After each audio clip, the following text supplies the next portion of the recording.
Twitch and lichess. International Master William Paschall, Sparkle Horse on lichess, and we are Sludgy on Twitch. Welcome everyone to the chat and our chess stream here. It's Weird Wednesday, which means that we're going to be playing openings that we don't normally play. Gambits, but sound interesting stuff, not any kind of garbage openings. Basically, serious openings that I wouldn't normally play. Semi-serious openings that I wouldn't normally play. Stuff outside my normal repertoire. But fun, and I appreciate if you guys want to join in and play something interesting yourselves before I have the chance. It definitely will work that way too. So we have challenges from Morales, Aldi Stowe, Constant Change, Mule Skinner, and Plucro. Any kind of time control between 5-3 and 8-3. That means any increment from 3 to 5 seconds, and any base time from 5 to 8. I appreciate if it's 8 minutes, that's the longest time control. We keep the increment down to 3 seconds. It's almost a 20-minute game in some cases, so we have about 2.5 hours for the stream. We'll keep the games to an 8+3 maximum. So welcome everybody. We're going to get started right away with this game with Morales. 5+3. This is basically a blitz game with a little increment. Welcome everyone, Mule Skinner, Plucro. Plucro is our moderator. He's done a great job taking over here as the mod, so keeps everyone in line. Let's see what's up. I'm playing in a tournament in 2 weeks in Zalakaros, southwest Hungary, not that far from Zalgirsig. And it's a really, really strong open, guys. There are like 40 grandmasters registered already. I'm about just about halfway in the field, in the middle of the pack, and that's not final yet. I mean, there's 125 players. You can check it on like chessresults.com. There's a pre-list of registered players. Anyway, I was just speculating yesterday that if you check out the list and you divide it in half, I'm right about the cut, which means that I might get a chance to play Ricard in the first round, who's playing. Rapport is playing. His rating has dropped below 2,700. He's like 2696 or something. I'm not even sure if he's like first in Hungary anymore. But the last time I checked, Rapport, Leko, and basically Rapport, Leko, and Almashi all had like exactly the same rating, like 2690 something. But it would be fun to play Rapport in round 1. He's definitely the kind of player that has a tendency to lose to lower rated players. And I did crush him the last time I played him, even though that was like 6 years ago or something or more.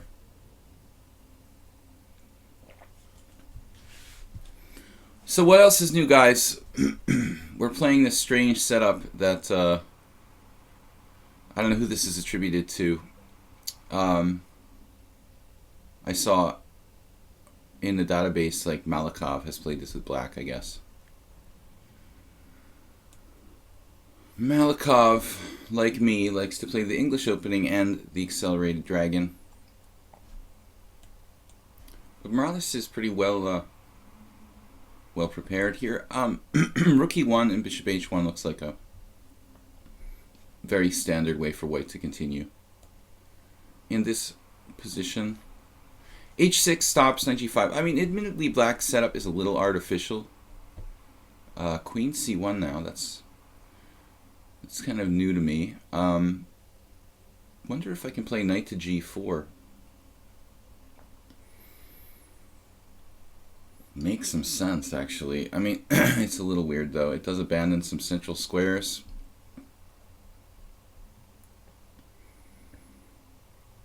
Or we just leave our king in the center. It's not like there's no big threat momentarily.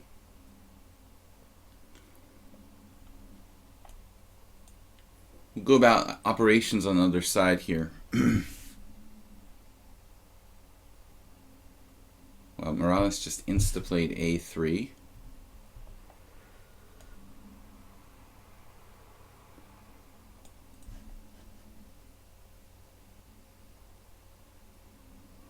He's got what I called yesterday the cane man formation. Queen and bishop. The Smyslov plan. Other plans for me include king f8, walking the king manually over to h7. It takes 3 moves. That's a very long process. I just decided not to castle at all. Finally, you can play the knight g4. I thought was interesting. Now, this is not something I expected. Wow. I'm not sure I quite understand how it works. It's just like a pawn sacrifice, it appears.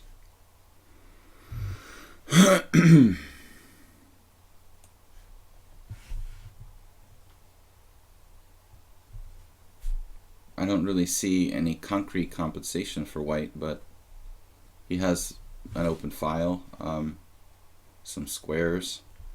A5 looks sort of risky for me.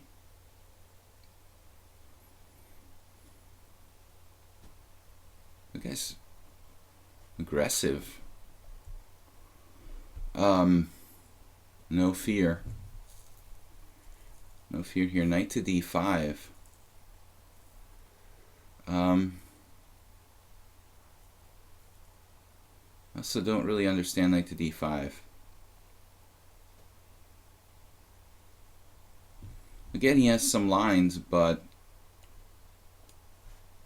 this kills his bishop, shuts down his bishop on the long diagonal. I guess that's not necessarily a bad thing for me.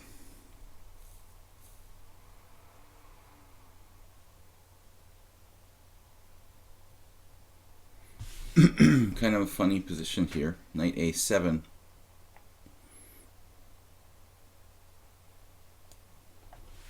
What's up, guys? Don't all like spam the chat room at once. Spinal Tap Chess International Master. He's live on lichess. Saw he was playing earlier. So I don't know. I mean, it seems like Morales is just kind of speculating. I thought we'll stick this knight on b5 conveniently. He's speculating with this pawn sacrifice. Doesn't seem like he had a really concrete idea, just kind of thought I'll sack a pawn for some open lines or something. But I was just not sure exactly where his concrete compensation lies. Maybe knight d5 wasn't the best follow-up. Still, I can't castle without dropping the h6 pawn. But it looks like we have a good game here. Alright, so if I ever play h5, he has knight g5, which is very disturbing. Disturbing for my position.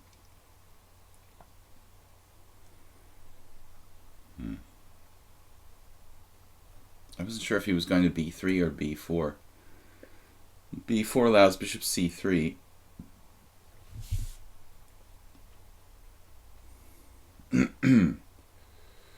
There's IMs hitting and running on me. IMs like who?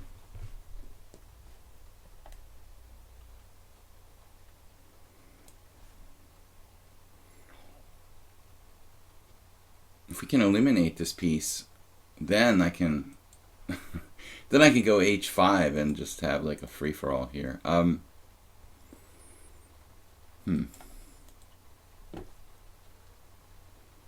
So I figure take.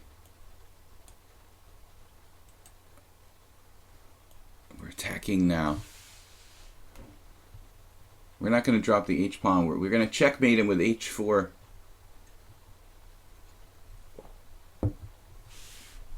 It's raining here.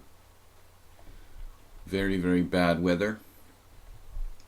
For those of you that don't know, I'm in Budapest, Hungary. That's why I'm not Hungarian, but I have lived here for quite a long time. It seems like forever. That's why I was just mentioning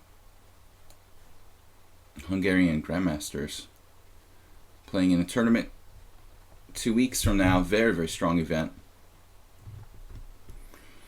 This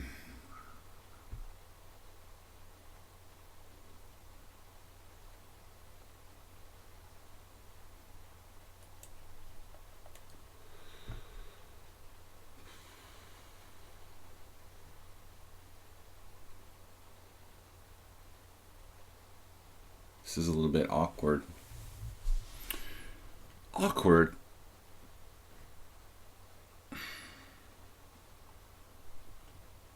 Awkward silence.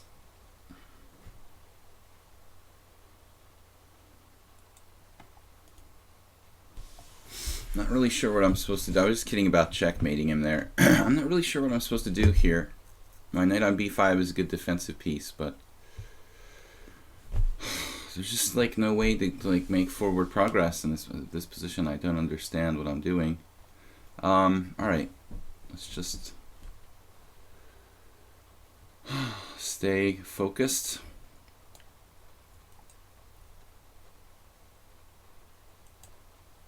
Now he has several different ideas.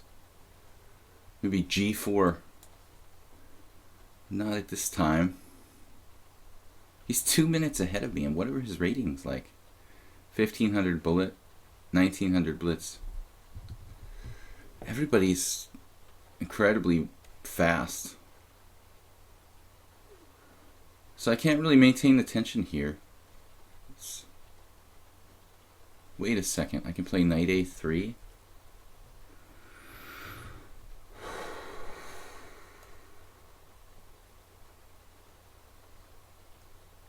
Man, I'm about to lose on time. How is he 2 minutes ahead of me?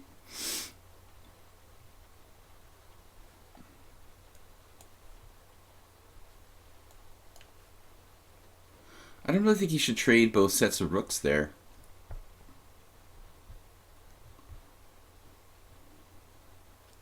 Maybe trade one set of rooks for white. Broke like the game. Bear IRL. Thank you guys for joining me. Sanalitza, who just came back from Budapest. Alright.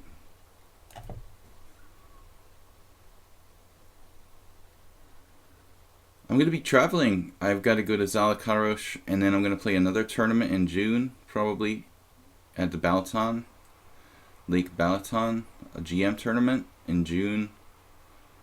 So I'm excited to play a couple of good events.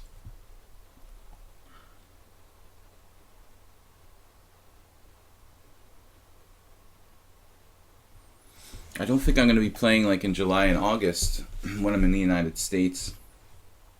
Be streaming at a different time. I was mentioning this yesterday. Last year I did the same thing.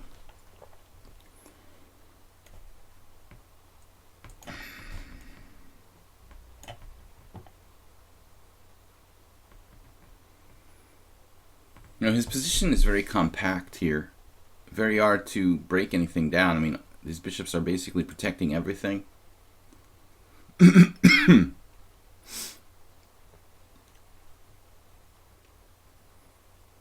Obviously, I have two connected passed pawns, but my knight on b5 is somewhat interfering here.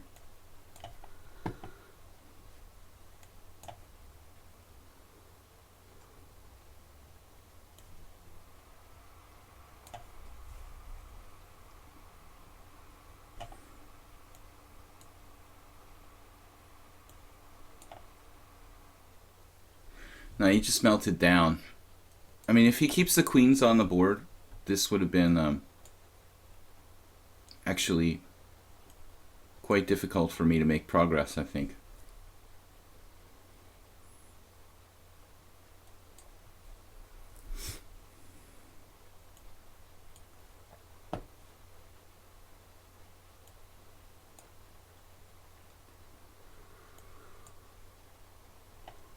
But a lot of people don't really understand how to play with the increments. I think Morales was playing too fast throughout the game. He's probably used to playing increment free and sudden death.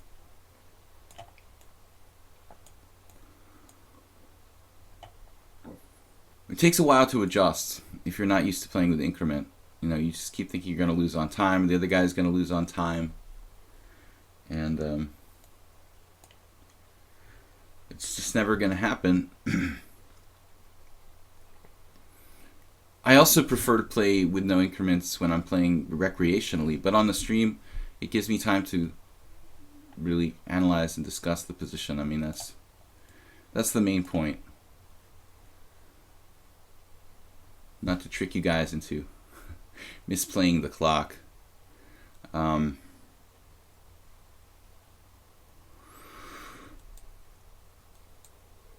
Yeah, we have this and king c3. And that's it. As long as I can play b4.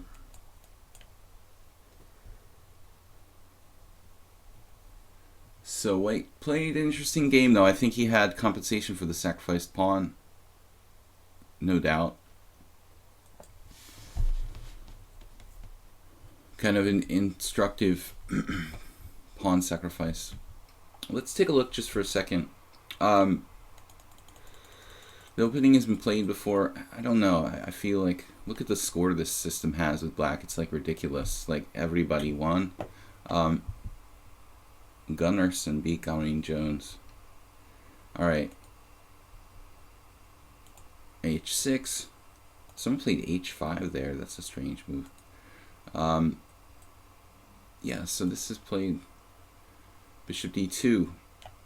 Man, black has a ridiculous score.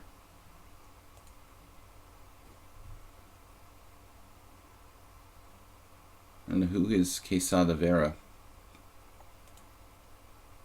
We're following some game. Queen c1's a new move, but it looks like interesting. g5 I don't really like. Alright. And so he sacks a pawn here with b4. Interesting.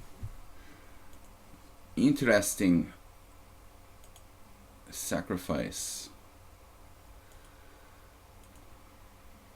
Yeah, I mean, this move I was a little bit skeptical of. I don't know. Alright, guys. Anyway, I mean, I think you had pretty reasonable sacrifice, sort of compensation for your sacrifice. Aldisto, Constant Change, Muleskinner, Plucro, King Wiki, and General Buzz. King Buzzo. Alright. What do you think of Rapport and Lajos Portish? This is different. I think that they're in different categories. Lajos Portish is he's a gentleman. He's a really interesting person.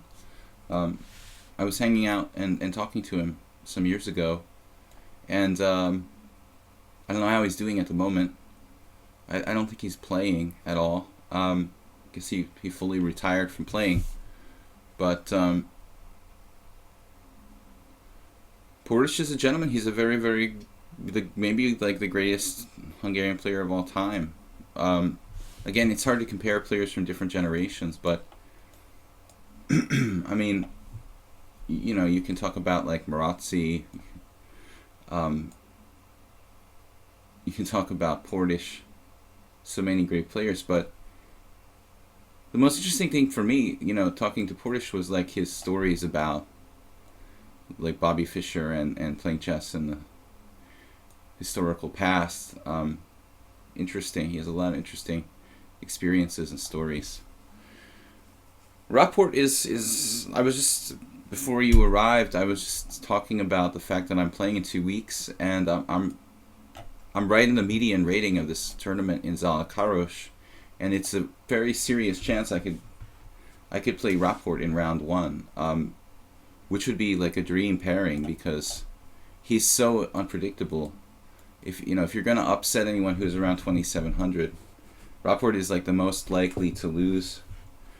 The most likely 2700 to lose to someone 300 points lower. And I did beat him the last time years ago, but still, that has a psychological effect. Anytime you beat someone, and my old friend John Curto used to say, like, the secret with young talents is to beat them while they're young. You have to get a good score against them right away, and then they'll always fear you and always respect you. So with Rapport, I did beat him the only time we played. Hopefully he'll remember that. Anyway, I'm not a huge Rapport fan. I think that he's talented, but I think he also goes crazy all the time, and and acts like he's purposely playing like for the audience or something. He could probably be stronger if he didn't play like such a maniac. You know, he has very, very good technique. So if he toned it down a little, I think he'd go even farther. Let's see. Ali's still playing the Albin counter gambit. But with the bishop on b4, that's kind of odd. Let's take a minute. We've got a longer time control now, a+3.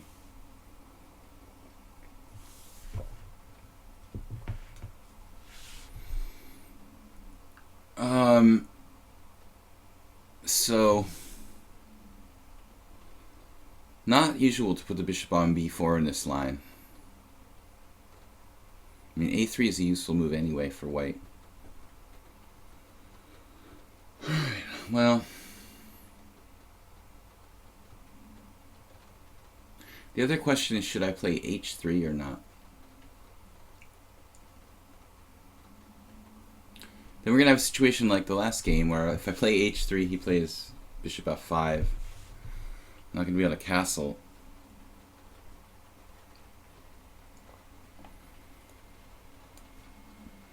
I'm just going to play according to principles here and castle first.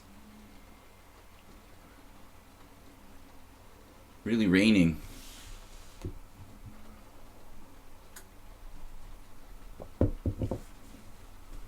Welcome everyone, International Master William Paschall. We have a YouTube channel, Video Chess Training on YouTube. I do upload all the streams from here to the YouTube channel. Again, Video Chess Training is the name of the channel on YouTube. I also try to do a video a week of other stuff, analysis of Grandmaster games. Now here, we could take with the queen.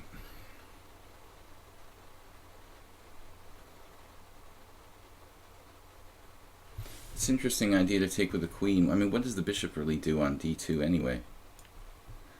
And that gives us the ability to play like a fianchetto, piling up pressure on the d4 pawn. I think I prefer this. The queen also has some squares. I mean, it could go up here.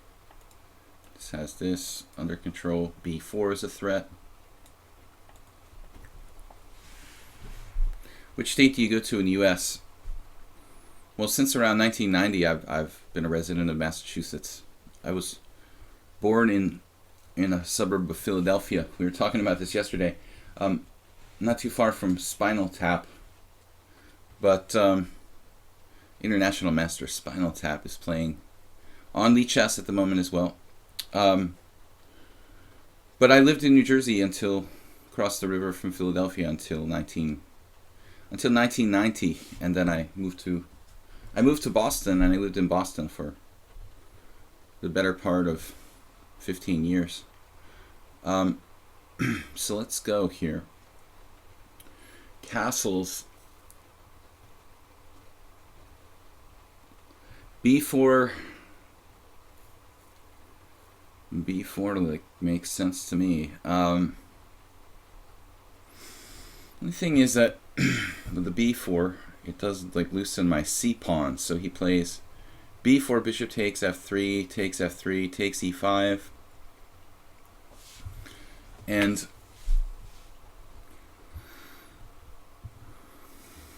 maybe it's better just to play like b3. It's sort of lame though.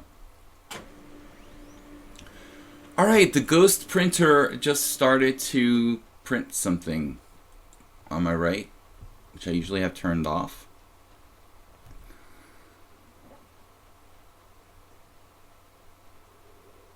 I think it has some printing job it didn't do, and it decided to just randomly start doing it right now during my stream. International Master Spinal Tap. International. He's more national though. He doesn't really go international too often. He's more of like a national international master. I'm like truly international. Let's see. b3. I don't know, guys. I mean, b4, bishop takes, pawn takes, knight takes e5. What are we going to do there? B5, knight takes b4. Play something like queen b4. Oh man, I don't know.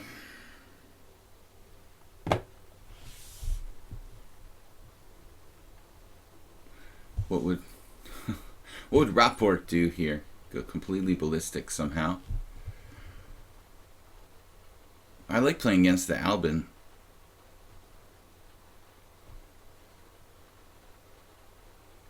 I just don't think there's any sense in playing routine moves like maybe queen f4, knight e7. He's just going to gain time.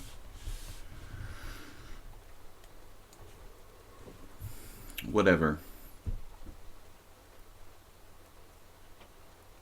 Now the question becomes, I'm giving the pawn back. Do we take back with the pawn or take back with the bishop here?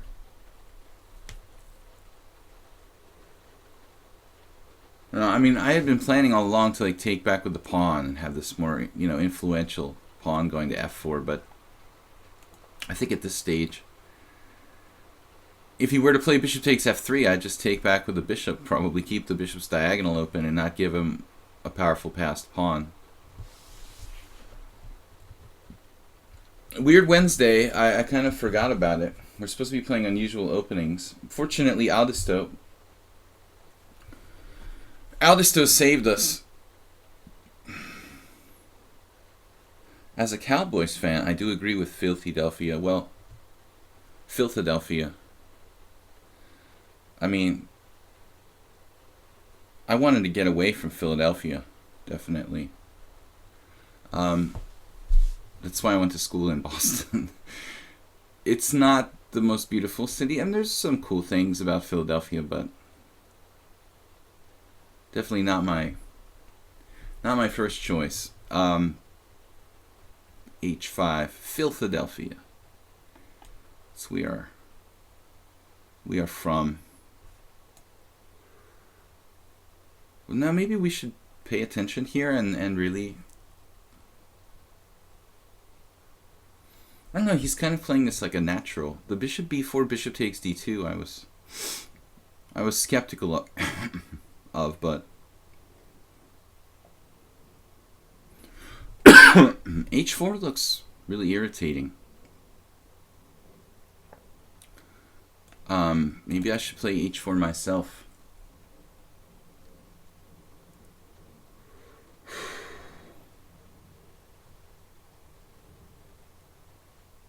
I mean, is this like a bluff? If you play h4, do I just take it and laugh at you in this position? It looks extremely dangerous to take that pawn. Alright. No, not today. I decided to stop h4. Whatever will be, will be. He has a really lively position. My bishop on c1 is sort of stupid. I don't have any counterplay. In retrospect, I guess I should have gone for the more active plan.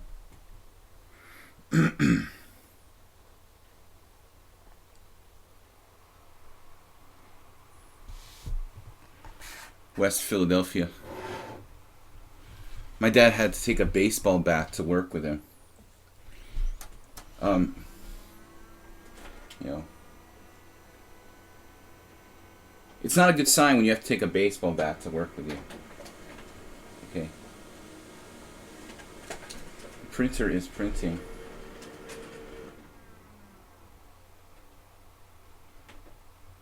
Doesn't turn off. Okay, power. Power button on the printer. Okay, please turn off, printer. Thank you. Okay, anyway, back to chess land here. Knight h6. You know, I thought I was cool playing like queen takes d2 and stuff, but in retrospect, this whole thing seems sort of stupid. My bishop's just blocked by my queen. I never have any kind of materializing threats on the queen side.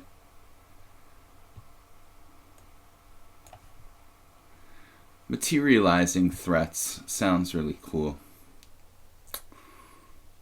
I never really have any threats materializing. That would be maybe better. Anyway, guys, thank you for joining me here today. We're going to be trying to play some unusual openings. Mr. Aldi still helped me out here.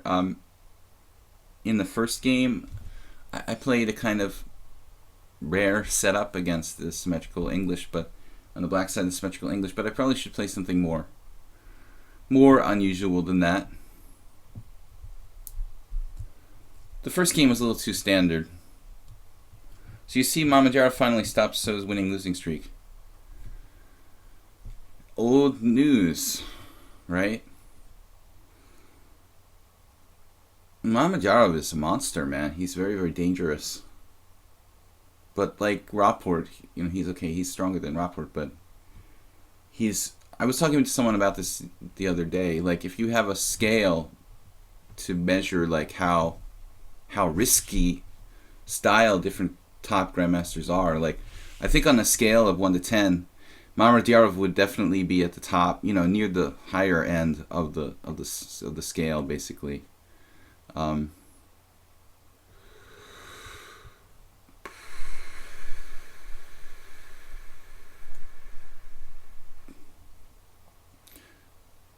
Mamadjarov likes to take a lot of risks. He likes to play very sharp, dynamic. I wouldn't say crazy, but he's really, really aggressive player. Could I play Queen G5 there? Why don't I just like terrorize his G pawn? Could play Knight F5 in response. All the black's pieces. He's like the positional Albin counter gambit player. He's like, I'm going to develop my last rook here. You know, it's like Aldisto is a solid player, and his like style is very principled.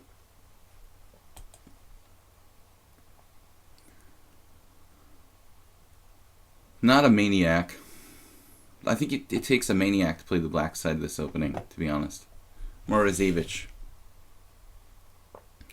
What about Adiban? He played the King's Gambit. Well, I don't know too much about Adiban. He's kind of new, but I think the King's Gambit was a kind of, you know, one game wonder for Adiban. I mean,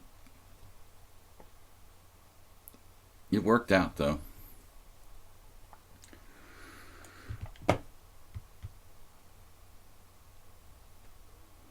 But there's nothing wrong with the King's Gambit. I mean, it's a sound opening.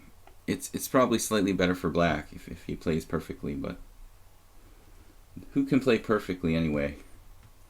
Yeah, the value of the King's Gambit, I think, is surprise value is number one. And it certainly worked in Adiban's case. And I forgot who that was against. Oh, against So, right? That's why you brought it up. Now, for my next trick,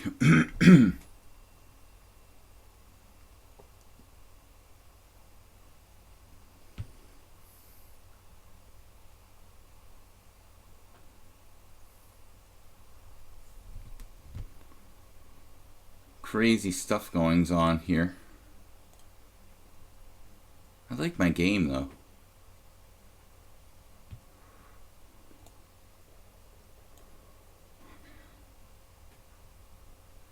I don't know which way to recapture. There's all these moves. Pawn takes. I wanted to play like Bishop H3 in some moment, which was really good. Queen takes F3. Rook takes E5. Queen takes H5. No.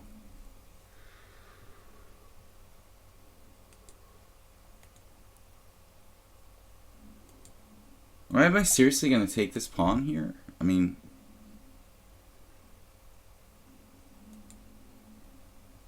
maybe it looks stupid to take that pawn.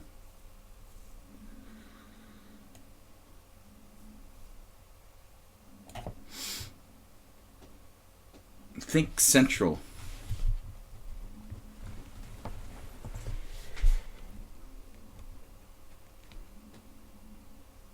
I am not a materialist.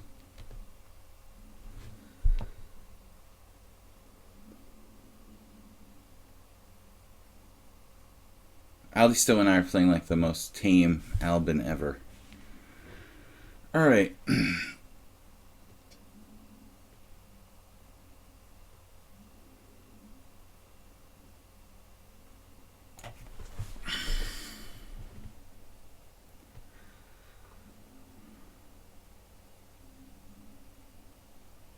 The positional Albin for both colors.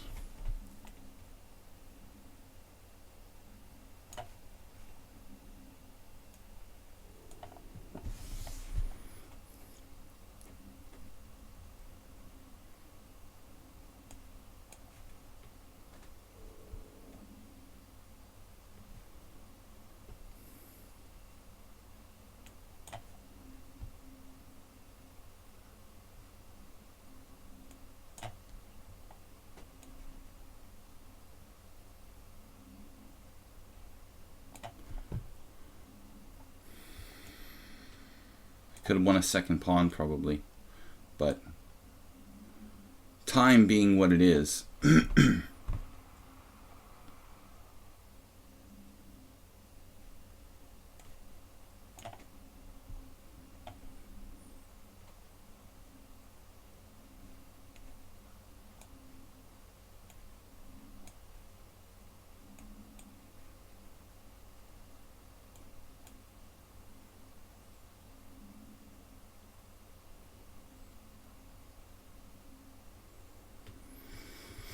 Yeah, unfortunately he doesn't have time for, I think, something like this. So Aldisto, thanks for playing the Albin. I know that it's probably not your normal repertoire, but it was kind of a fun game. Let me just see the first 10 moves if we ever had any games that we were following there.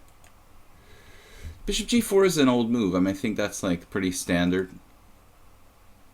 And then this move. This is a novelty according to this. Okay, so Bishop E4, I didn't really know what to do there, but no, we're back into some game. Demo played in 1989. Later, Demo would experiment with this opening himself. Castles, wow. This is actually... So this was played by some dude in 1999. Yeah, I don't know. Queen takes or bishop takes. B3 was pretty tame. I liked H5. Computer doesn't believe in this for black. Alright, guys. Let's move on. Constant change. Constant change doesn't really do the weird opening thing. He just plays his normal stuff. Blunder Knight. What's up? Stale milk. How much rating difference is worth white over black? Okay, this is an interesting question. I'm going to say like 50 rating points. Yeah, stale milk. I'm sorry, I didn't read the second sentence. I think that's about right, you know, to be honest with you.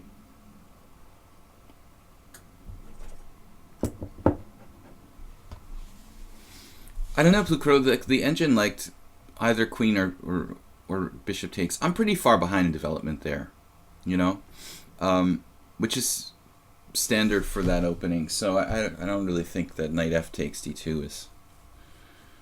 I'm sure that it's playable, but there is a tendency for white to drift behind in development.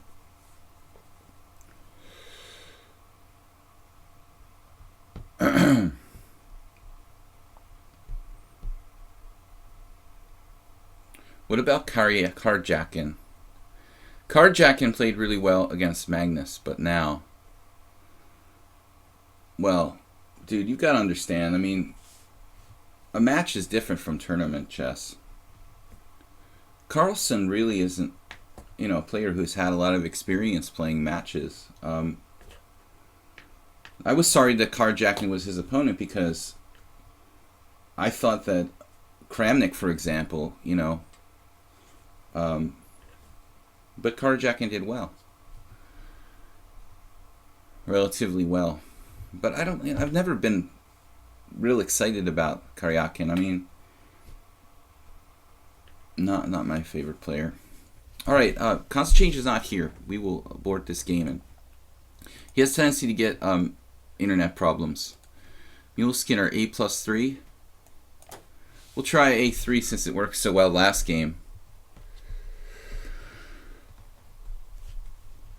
Well, Pukro, that's the general idea against the Albin, to get that long diagonal working somehow, yeah. Alright, Mr. Mule Skinner. He's a tough customer. You know, I was thinking about the other day, B4, E5, and, you know, it seems like funny, like the main line in the Polish is like B4, E5, bishop B2, bishop takes B4, bishop takes E5, but that seems pretty good for black, you know. I mean, after B4, E5, honestly, I believe this A3 might be a better move than bishop B2.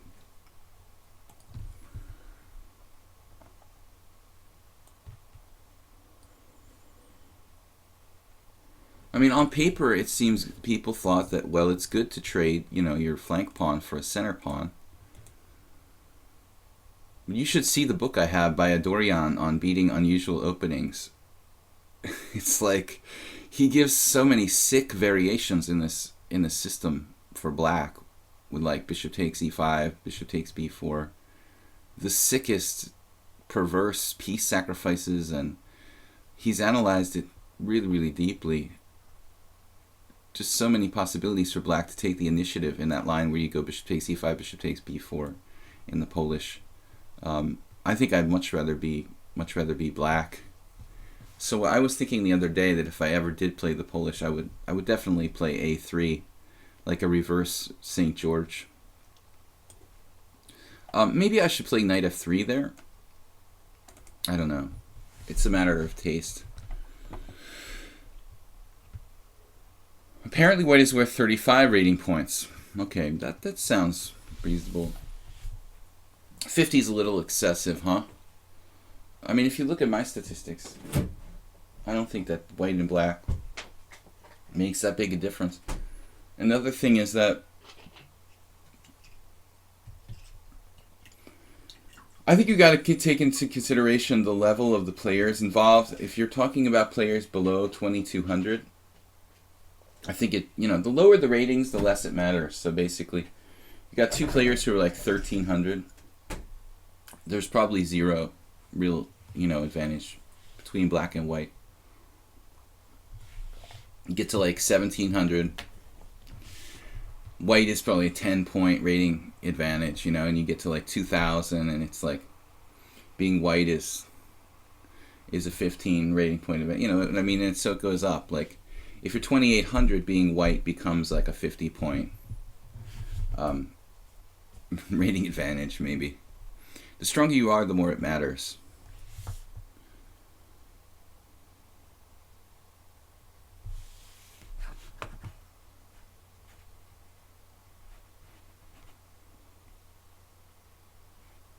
Dude, what?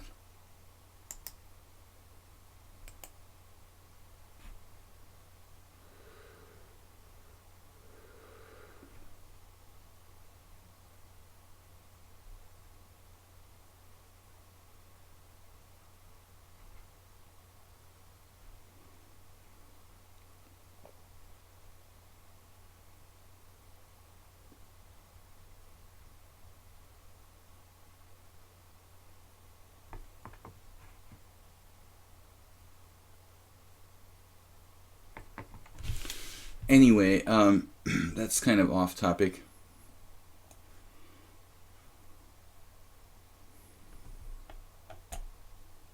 Gonna put pressure on the e5 pawn.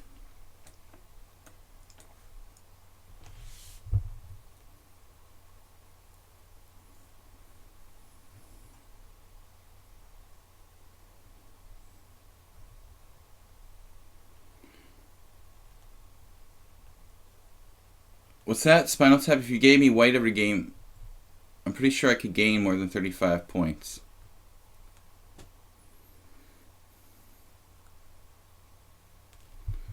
That's interesting, Spinal Tap. And the other thing, I mean, I think that it also, it depends on the players too. Certain players who are more opening preparation centric, like yourself, experts as it were in the opening, are going to have, you know, more benefit from the color difference than proletarian opening players like myself. Let's see. I'm basically playing like I was black in a St. George with an extra move here, but the extra move doesn't really mean that much in the St. George. It's probably helping us not to get brutalized, but as far as getting an edge goes, I'm so used to playing this setup with black, and it's weird to play it with white. For some reason, I like playing the St. George with black, you know, e4, a6, but I never really liked playing b4 with white. I guess I like my 35 points Spinal Tap rather than waste them on b4. I like counterattacking, and so it just, you know, naturally seems like doing something really hyper modern like this with black would make some sense to get white to overreach themselves. But playing the Polish with white, I know some people who played the Polish with white, but for whatever reason, it just never appealed to me.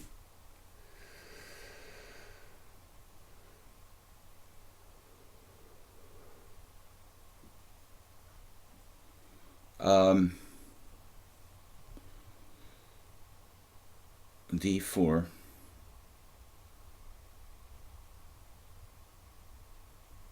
There is C5 intermezzo. Don't think it really does anything.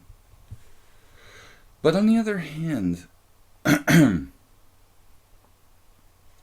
yeah, I mean sometimes C5 might change the situation a bit. But in general, I think this is probably giving up the d5 square. Not really beneficial for me. I've certainly played this position before. Mule Skinner is going for d3. Wow.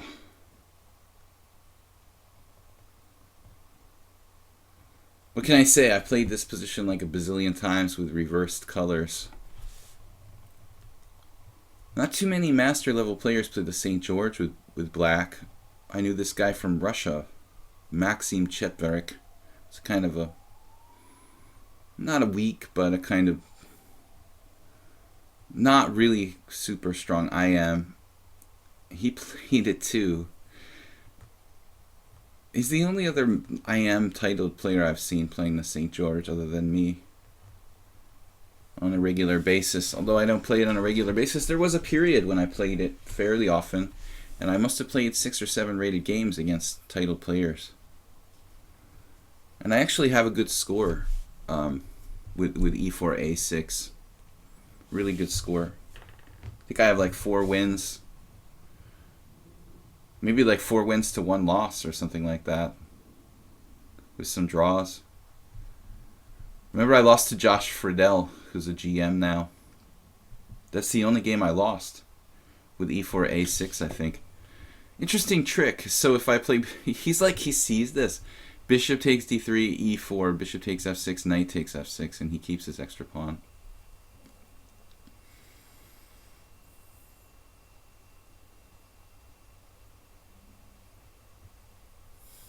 Man, this is weird. Knight f5, queen f8. I mean, you gotta play this move. I don't care. I don't care what the follow-up is gonna be. We've got to play this move. And now for our next trick. Oh my gosh. This is crazy. You guys wanted weird openings? You got it today. Now knight f5. This is working out. He's gonna take a walk with the queen. And now you wanted to know. The plan is bishop takes d3, right?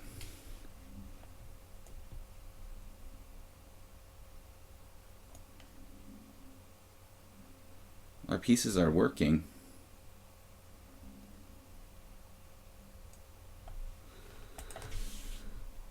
We got Mule Skinner out of his element. Strange things happen to people when Get them out of their element. I'm not sure this is good, though.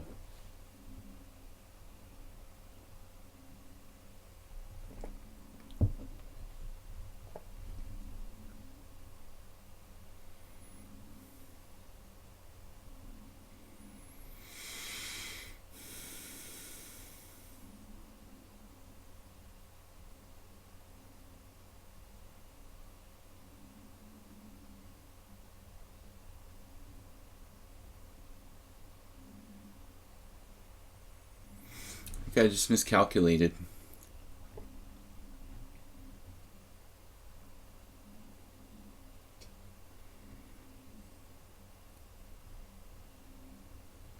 What am I doing? Sacrificing a piece here? Oh my god.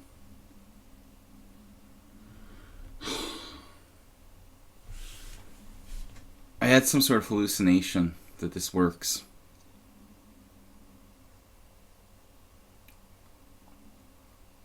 Alright, so... Well, maybe it does work. I mean, I have to do this, right? I've got 1 pawn, 2 pawns. Yeah.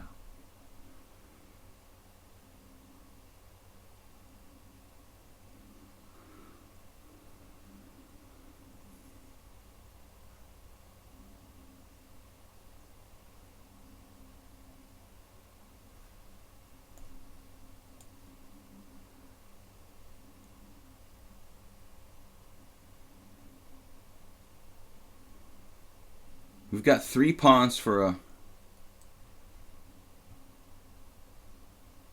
3 pawns for a piece, right?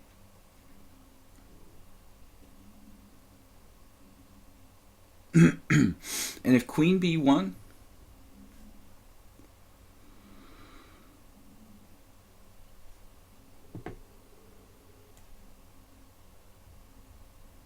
What if I just play d3? Why do I need to play queen d1?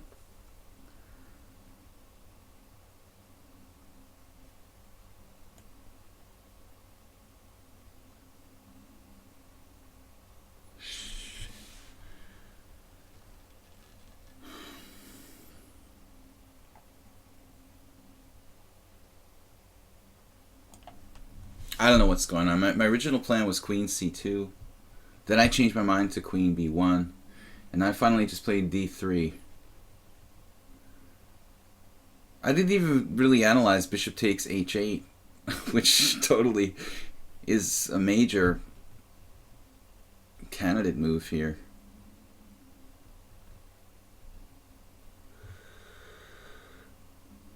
This is a really crazy position.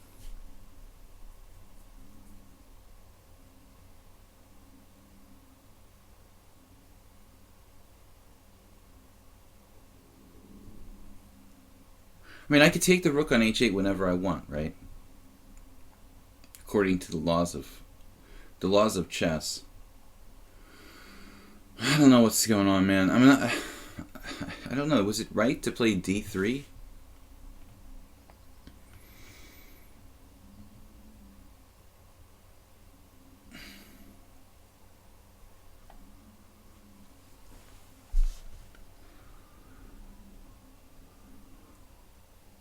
Why can't I take on d6 check?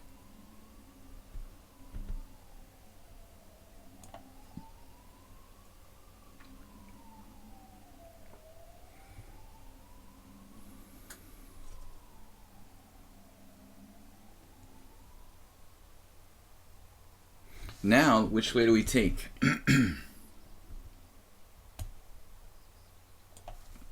Yeah, I think we're winning. I never feel fully safe against Muleskinner. He's a dangerous player, but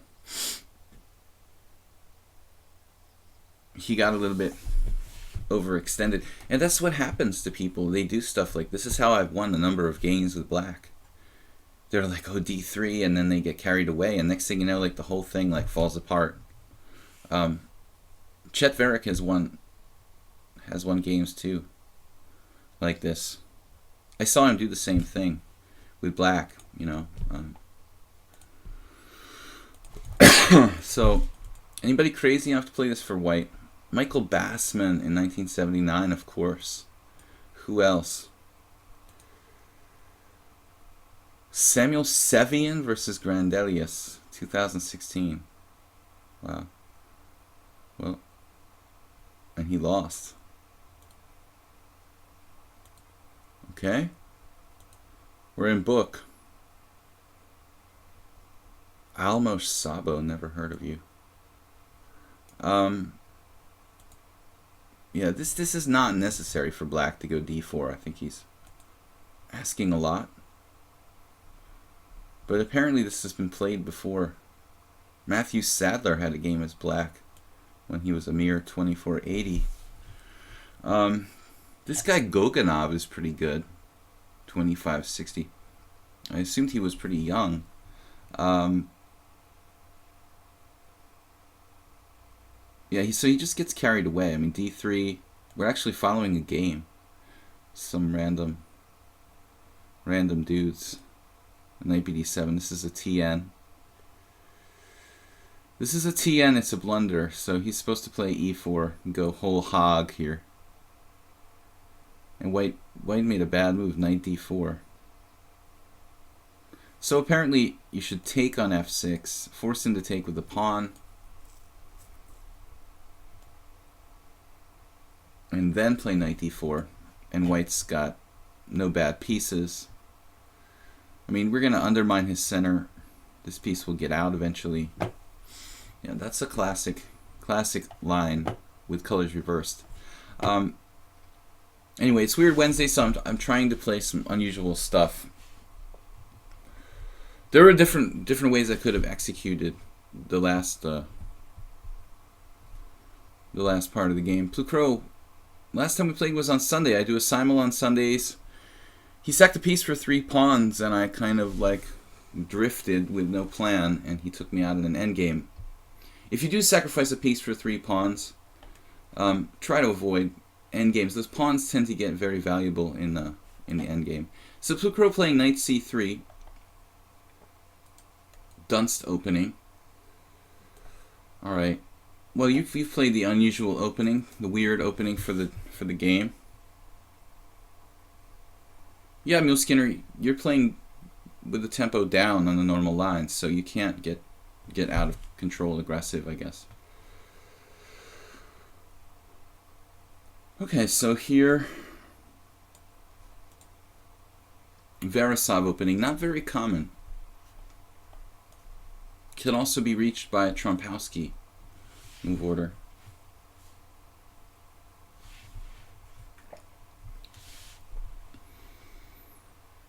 Oh, we had this before, Plucro. This was it you? It was you, right? Somebody else played this against me recently. Let's see. I'm probably not going to be able to find it. Let's see. That I was white. I don't remember. Maybe it was the same exact line. Plucro played like Queen H5, which is standard. But it's Weird Wednesday. So yeah, we had this before. I'm gonna try something weird. Plucro, just for Weird Wednesday, I'm gonna play H5. It's some old analysis of mine.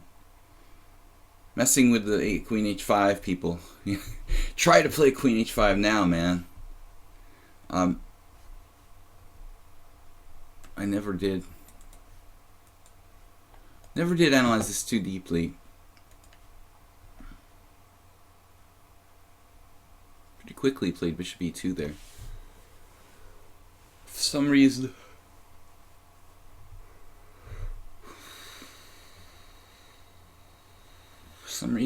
I didn't really expect Bishop E2. Makes sense.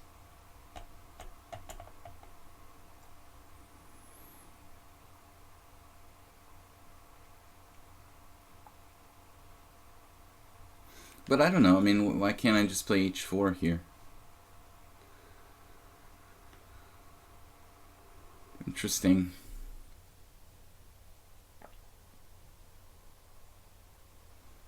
You could play like Bishop H5 But then it's hard to kind of develop his pieces, I guess. Or is it?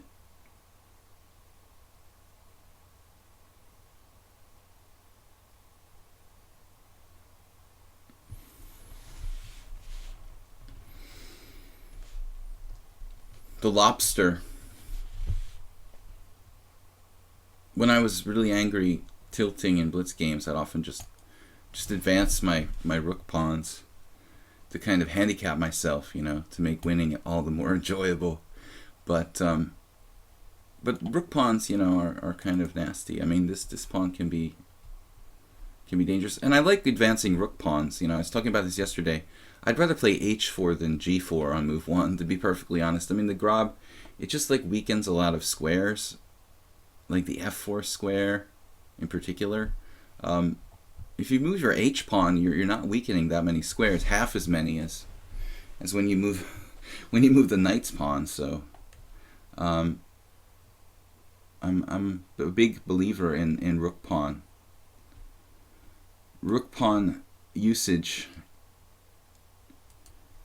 And actually, this kind of structure, I play the black side of the Richter Rouser, and I'm used to having doubled f pawns and like rushing my isolated h pawn down the board. It's pretty standard. Okay, so here we go. A3.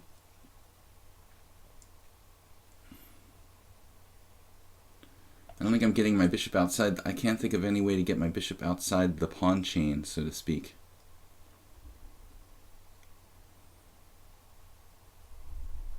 We've got to keep the d5 center protected. There's bishop e6, kind of a weird plan. Bishop e6, excuse me, with the idea of maybe queen d7, bishop f5. But there are some problems with this.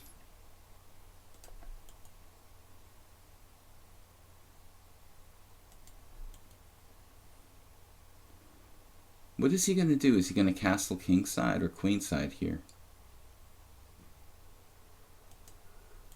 Man, I don't know.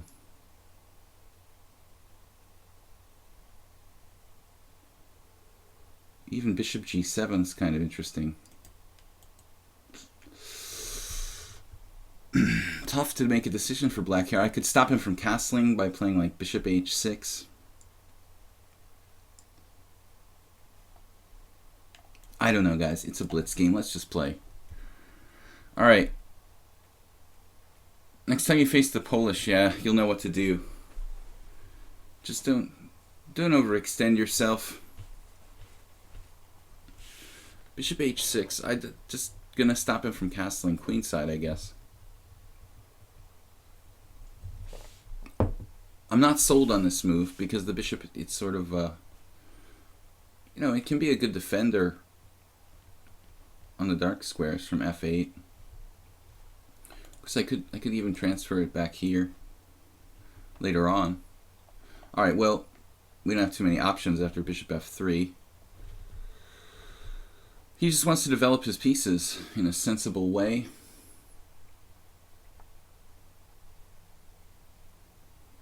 Yeah, very logical. For my part,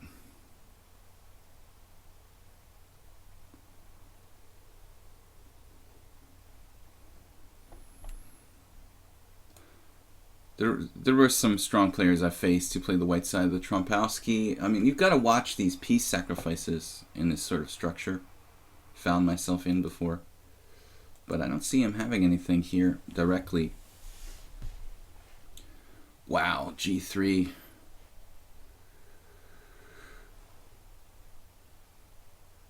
Whew.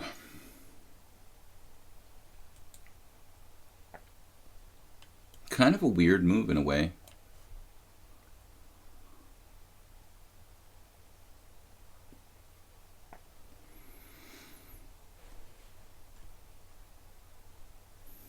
But I'm thinking like my bishop can come back and put pressure on that pawn. Bishop on h6, it's just temporary.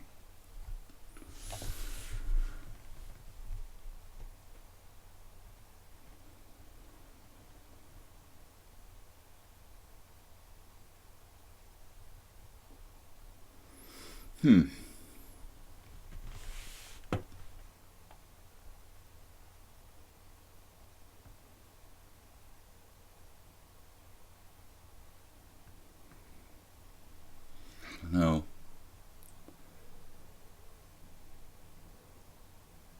Am I taking on f4 here with the super bad bishop, but Pucro's structure, his structure is really illin. Looks okay. Mine's isolated on h4 too, but I have the theoretically bad bishop, but my bishop, is it really worse than his bishop? It's good that I saw castle's queenside defends both pawns. You know? It's really... Yeah, this is like where you get your head handed to you. By this obvious move. Alright, whatever.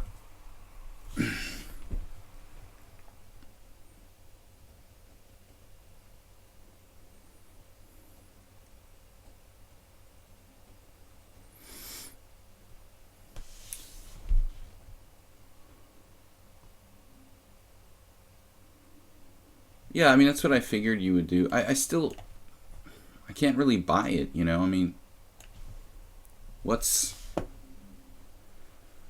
he really got here? A check?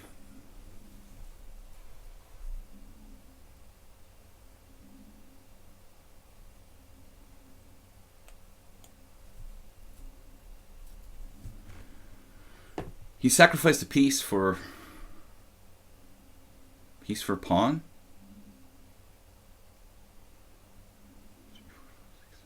Two pawns. He likes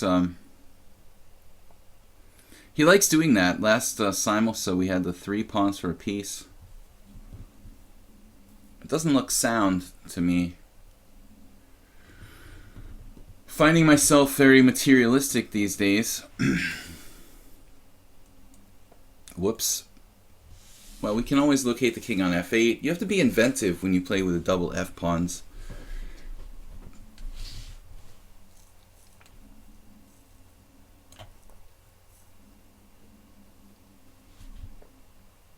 Just collect as much material as possible.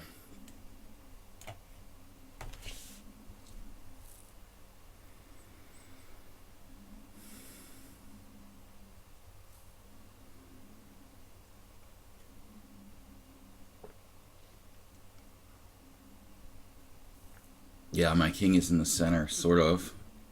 Sometimes you have to castle kingside, hide the king on h8. That's better when there's pawn on h7. Sometimes you have to castle queenside, sometimes you leave the king in the center. Hide on f8, a nice, safe, dark square.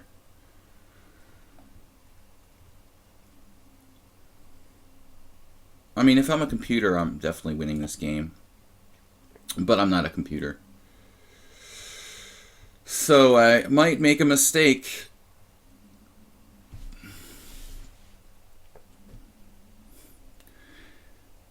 It reminds me of another recent game I had where my opponent basically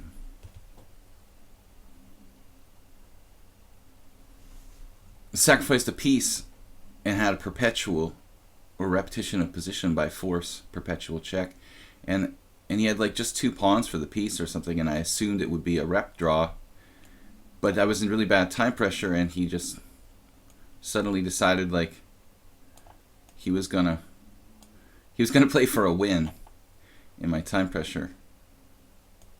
Please don't tell me I'm like hanging a piece or something.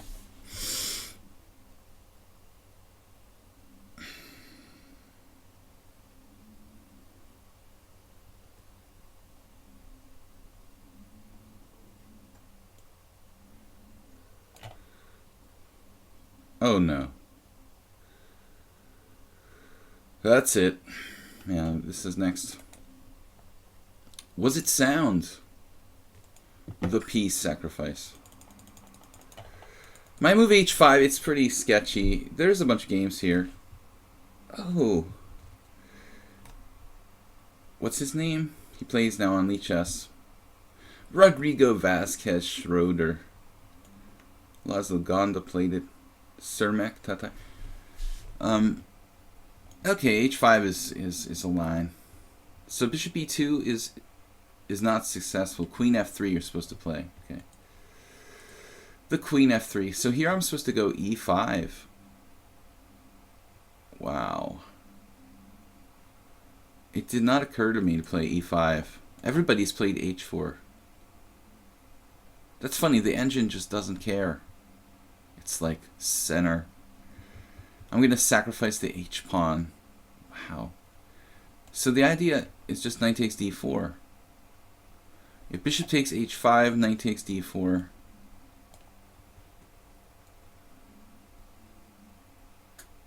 No. Wow, the computer just doesn't care. It's just sacking a pawn here.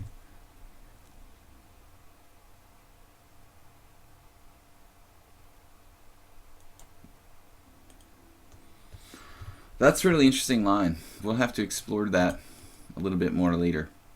Let me see. Is my position sound when he sacked a piece? It looks like it's sound. I thought it was good practical try there, Plukro. But it's objectively not enough. Alright, King Wiki is next. You don't have to be like 2000 to challenge me, people. I'm glad to see like somebody under 1700 challenging me. I think a lot of the stronger players sort of intimidate the other players indirectly out of challenging me. All right, so e4, 4 f pawns. Nabil, you lost your turn. Really? I wasn't really watching the list. I thought the General Buzz was on the list before you, Nabil. Maybe you're after General Buzz. Alright, so unusual opening theme today. What are we going to do?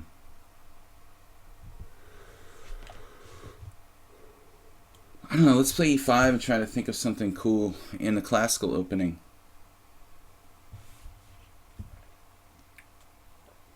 King Wiki, I didn't realize we had played this many games. Almost 20. This is our 20th game. You guys watch out with the caps, please. I'm just kidding. But it prevents people from spamming. Nice. So the King's Gambit.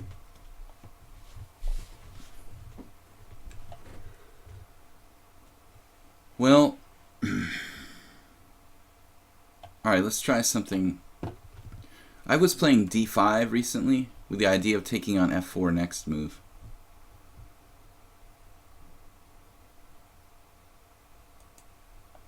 But I don't play e4, e5 very often, so I don't have to face the King's Gambit every day.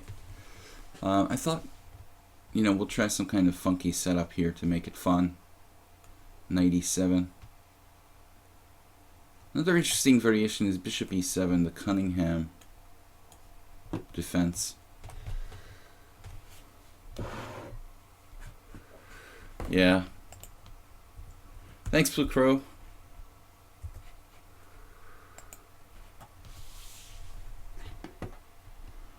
Bishop c4, so now we can play d5. This actually transposes to a variation I was thinking about playing anyway. Now there's this possibility of black playing it in like Nimzovich style, basically sacrificing a pawn temporarily to keep him stopped up.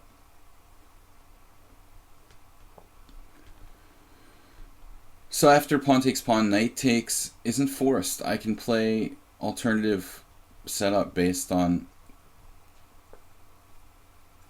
knight g6 or even knight f5 here.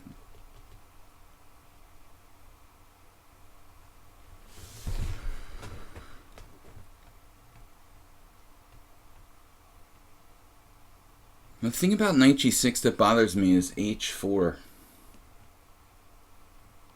If I play that, you know, I mean, it's a king's gambit, so h4 is a pretty standard idea, you know, and it's appropriate with my knight on g6. Rapport style. That's something to be said for knight f5, maybe. I like playing knight f5 anyway. I play e4, knight h6 sometimes.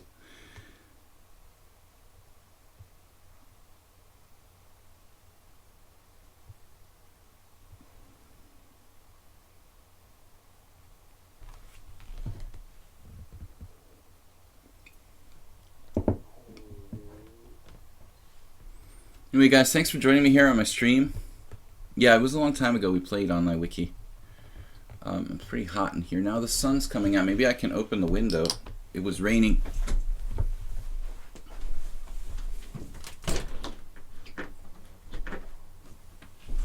Get a little bit of air in the office. So King Wiki, I think this move is okay, but it looks sort of timid. Why not d4? I mean, I really think you should, you know, maybe castles first. But when you do move the pawn, I would prefer to play for d4. That's just me, however. Alright, well, you know, there is knight e3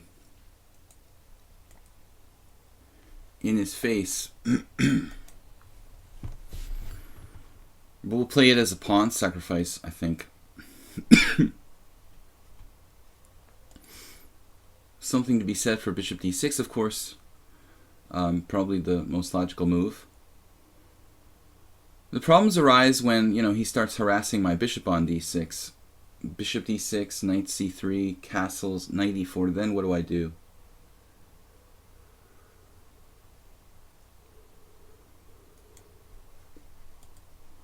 If I play knight e3 right away, he's going to take and he could also play queen e2. Take. I'm going to drop that pawn on e3, which isn't that big a deal, but I will have problems along the e file, you know. So probably try to hold on to this for as long as conveniently possible. Where is some secretary in your office? I was sure it's just a room. Well, as far as I knew, rooms where you worked and you kept all your business-related things are called an office. Yep, that's what the room is called. When, you know, you do things like work and write and have a desk, and yeah, that's basically what an office is. Piece of sheet. But, you know, it doesn't have to be like part of a corporation, you know, in a big 10-story building to be called an office. Home and office. Where's some secretary in your office? I wish I had one. That'd be cool.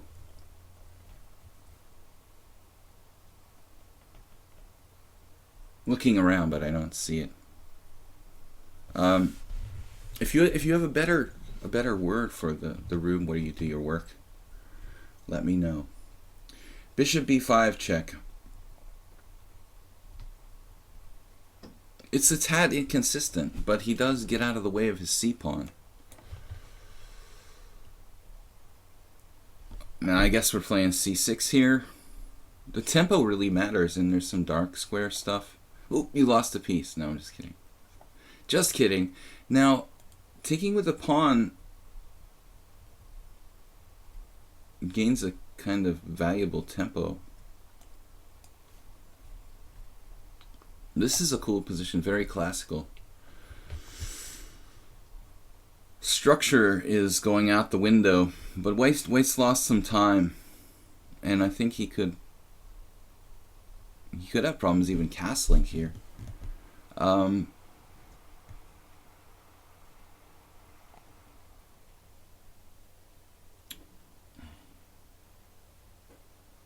If I let him castle... If I try to stop him from castling...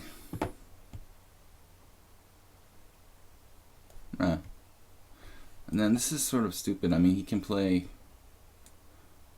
Knight d2. Nah.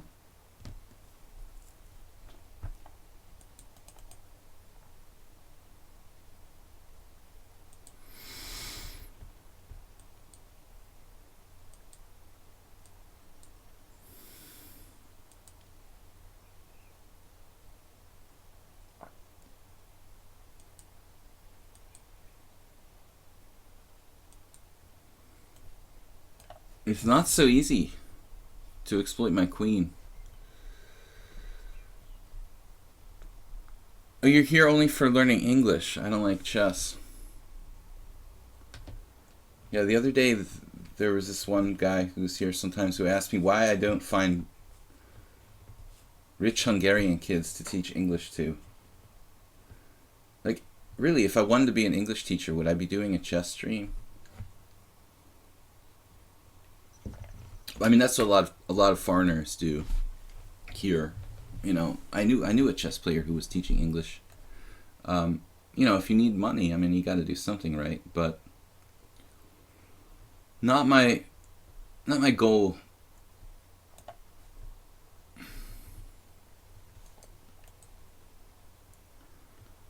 Now, I would try castling. I could teach English, but it's not my life's dream to be an English teacher.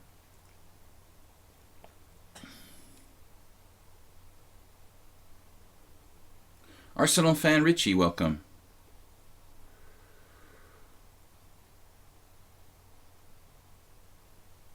Yeah, really.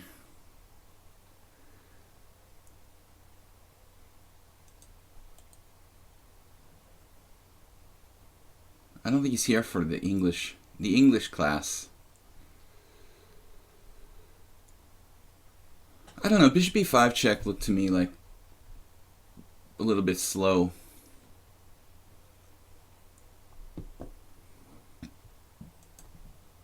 Another bishop move. Well, I can't leave my king on e8, and we're good. I mean, the knight on e3 is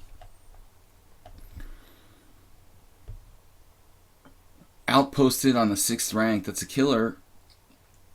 Can't live with that. Can't live with him, can't live without him, right? That's what they say. So the knight on the 6th. Just a temporary visitor, right?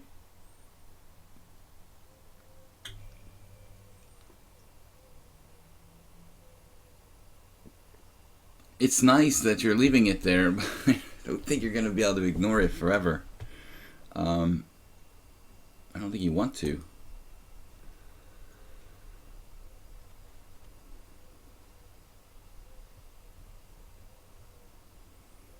Maybe rook e8.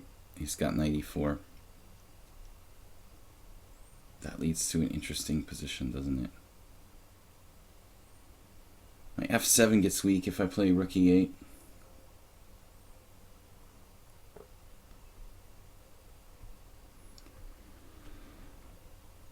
So many choices here, I don't even know what to start with. I mean, bishop g4 is active, rook e8.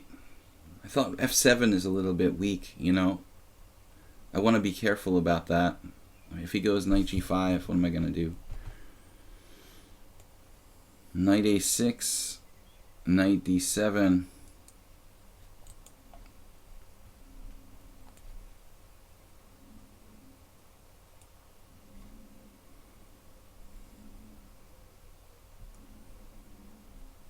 I can't really do anything devastating to white like at the moment, but eventually my pieces will be coming to the center.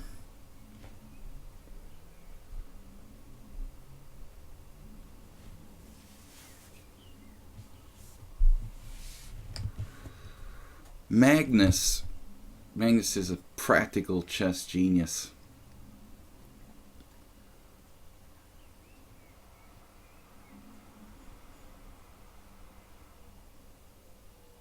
But I don't think he's going to be world champion for that much longer.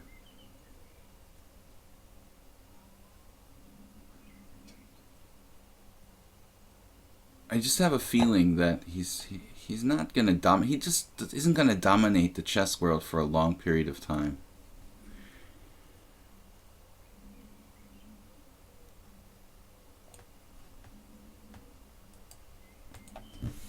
He doesn't seem really that much stronger than the other players around the same level.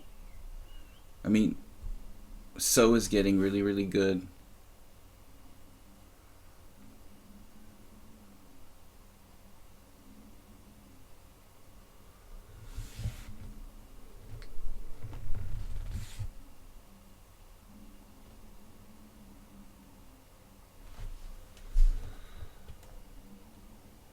Migrating toward the king side here.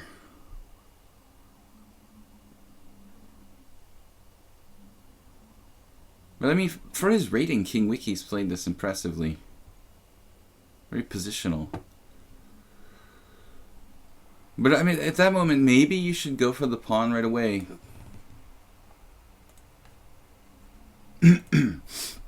Rather than give me more time here.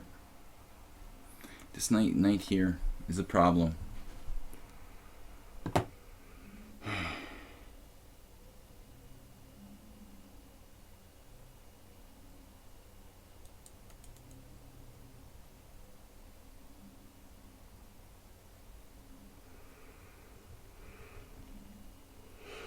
On paper, Black's position looks pretty good, but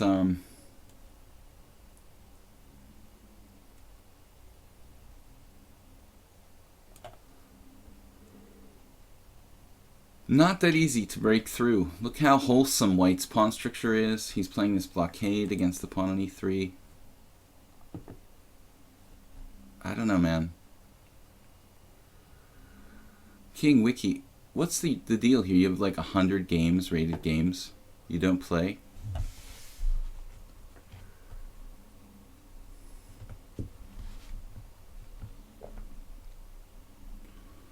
But Magnus Carlsen was like made for rapid chess, time control, 10-minute games. I would think he would be like just perfectly suited to play any time control between, say, like 5 minutes and an hour. You know, that's kind of ideal for him. Just practical, fast. This is getting really irritating. Every time I try to play knight h5, he goes knight e4.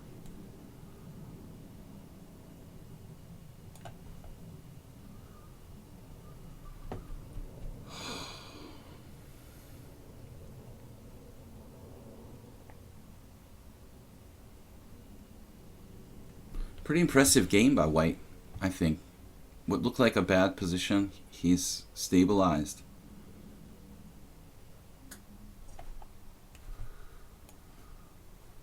Time usage really good. He still has more time than me.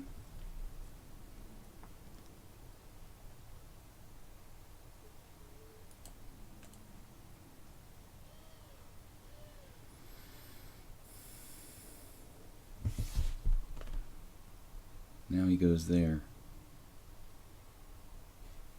Okay. I have to take...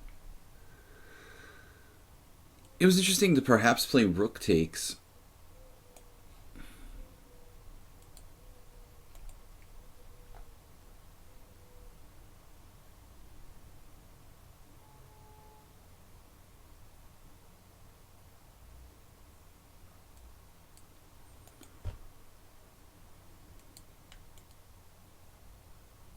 Wow, you found that? That's pretty good.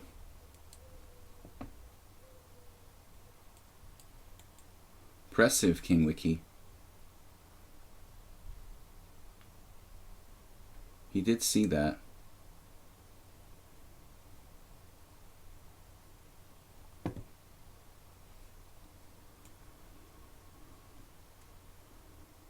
Quite a good tactical eye for your rating. So far, he's been unlucky against me in the previous 19 games. But he actually came to play today.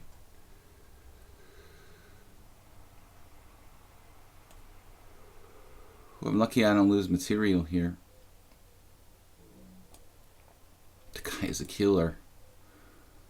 God, I could neutralize that bishop on b3 finally. It's ridiculous.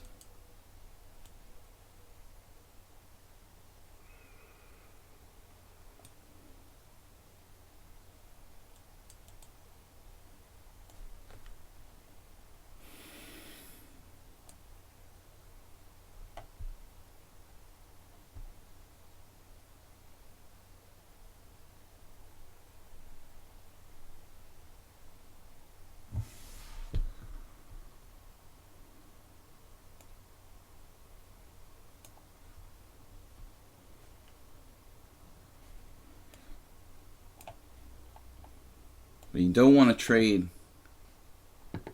in that situation.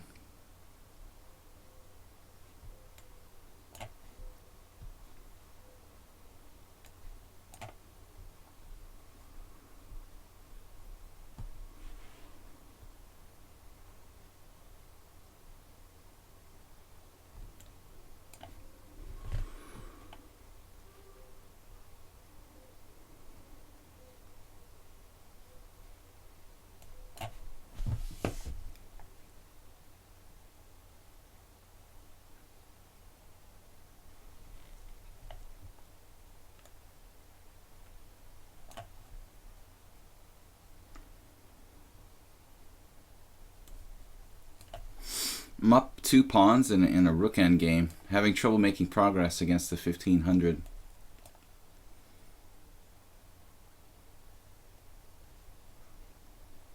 It's kind of weird. And he doesn't take the pawn on a7.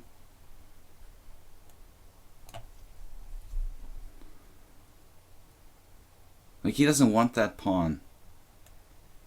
It's kind of strange. Playing a lot of bullet chess. He doesn't want pawns at all. Like, he refuses to take free pawns. It's an interesting way of playing. Just on principle, he will not take pawns.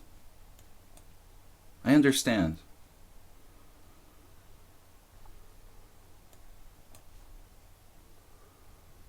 Well, now, you know, now he's going to take it. Like, it made a difference if you took it when I was on the 7th rank, or...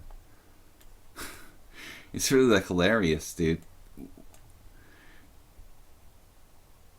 I don't understand the logic behind that. You could have taken the a7 pawn, like, 100 years ago.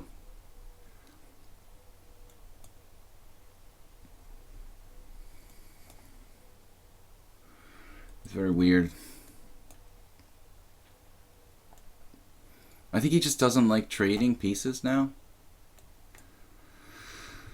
Oh man, I'm so hungry this morning. I need some food. Didn't eat a big enough breakfast.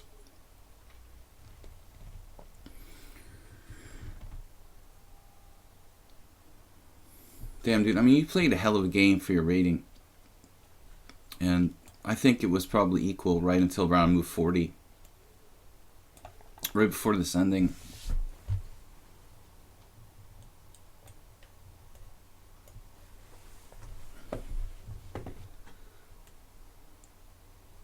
Adorable. What a tough fighter. I don't know. You have more than one account, King Wiki. You've only played like 100 games. But you're pretty fast. Handling the increment well. I can't believe I'm like 20-0 against the guy who can play this tough. Now it's over, but he basically played me even until like the end, you know, move 40 or something.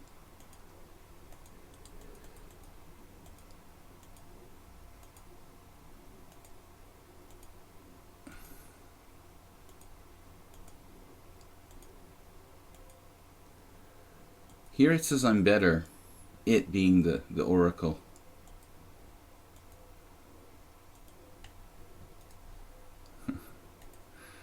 Interesting game. But this was crafty, queen d3. What else did I have there? Apparently I have bishop f4. But I was already getting in time pressure. But bishop g3 I should have seen. You guys are pushy with the challenges there. Let me analyze this position for a second. We're getting more challenges, guys. We don't need any more challenges. I mean, there's no way I'm going to play all those players. Constant change. We should play constant change because he got disconnected earlier. All right.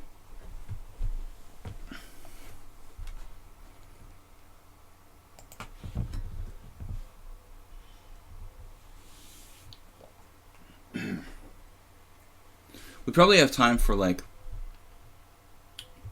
3 or 4 games. So we're not going to get to 10 challenges. For those of you that don't know, I start the stream at 10 a.m. CET, and I usually stream for about 2.5 hours. I need to play something unusual. It's the theme of today, is Weird Wednesday. I play unusual openings. I forgot on move 1, and then realized, so we play the Polish. 100th game. Congratulations, Constant Change. You're the first person on lichess that I've played 100 games against.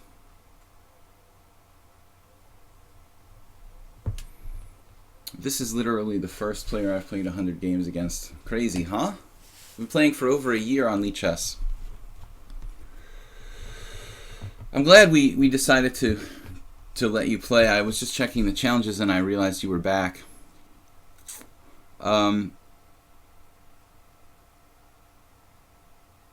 A5, you know, sometimes I've played this way with myself as black, but I think that theoretically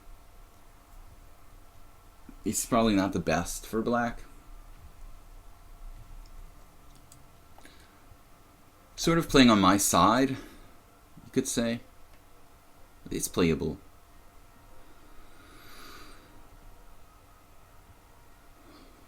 I don't have to play bishop b2 right away, though. Comes the ambulance.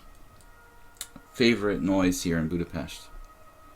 Just, there's like probably very few cars in the street, and they've got sirens blaring like it's downtown LA or something. Alright, let's just develop. Securing the pawn on b5. Later we'll play bishop b2. Anyway, like the a5, it's kind of debatable if that's good or not for black. I don't know. I think theoretically it's kind of weird.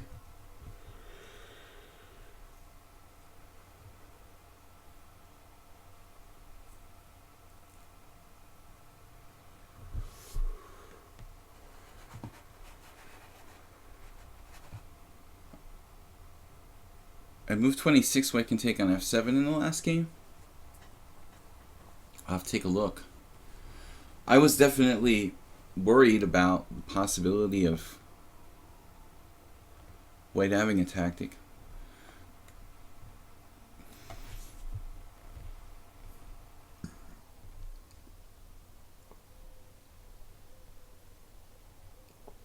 There was this guy, 2100 player, who used to play in Boston, and he played the Polish all the time, like a blitz player. I think when I was black, I often played kind of like the way Constant Change used to play. I mean, I used to play the way he's playing here. Sorry guys, need some water.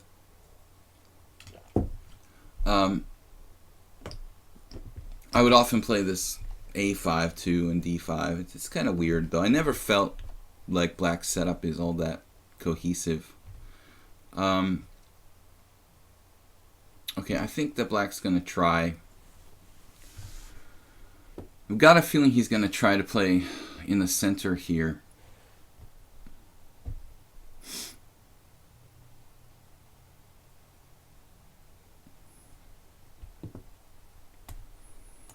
We will play in the center too. Fighting for e5. I don't want to let him overrun me, you know, with like e5, e4.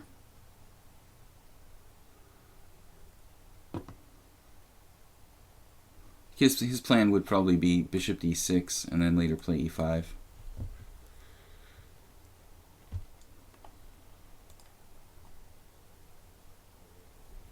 Okay, so c5 is different.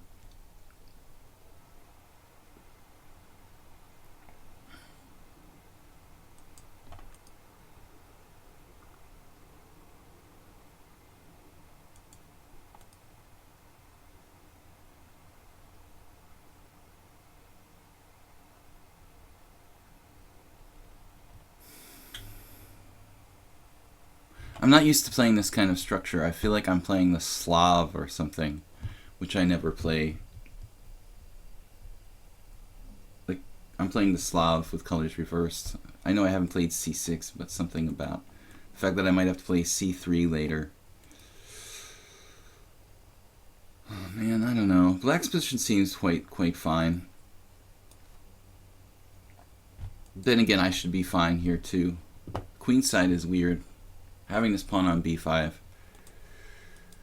Weird for me and weird for him too.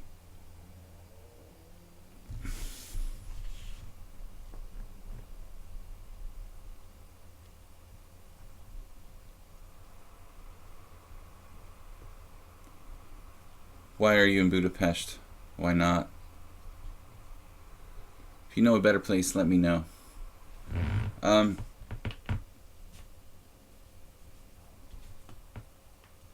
It's a cool place, man. A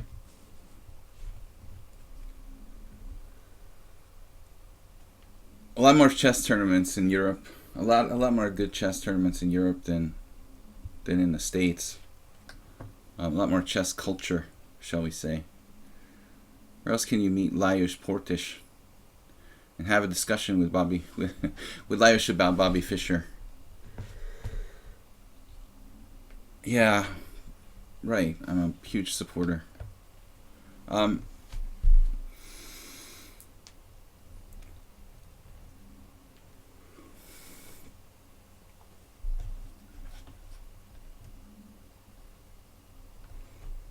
Travel is a lot more reasonable in Europe than it is in the United States as far as cost.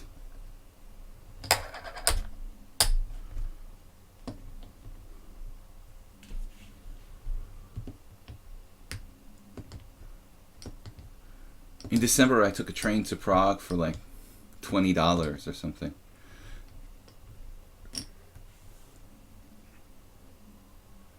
How long did you take to pick up the language? Well, I'm still working on it, unfortunately. I'll let you know when I get there, Arsenal fan. Constant change, just messing with me here.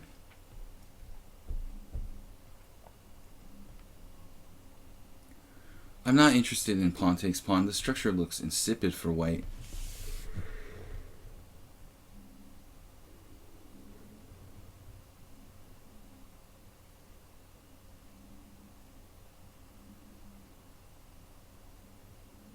There's not a big difference between bishop takes and knight takes, I guess.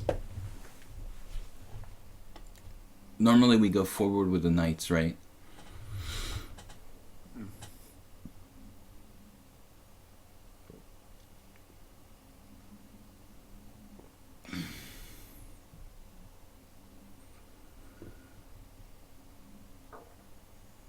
Kind of surprised by bishop c5. It's not a bad move by any stretch of the imagination, but I don't know what I expected. Him to put his bishop on d6. Bishop c5 is probably fine too.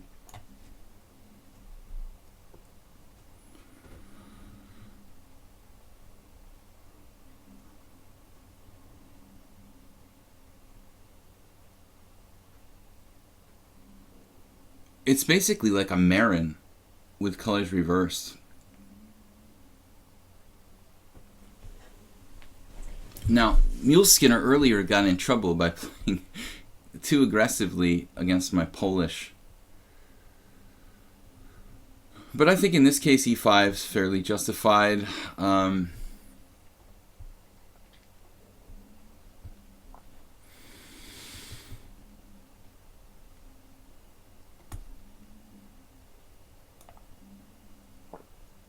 The one problem with bishop c5, right, is that it can get hit by the knight. Knight not great here, but saving me a tempo.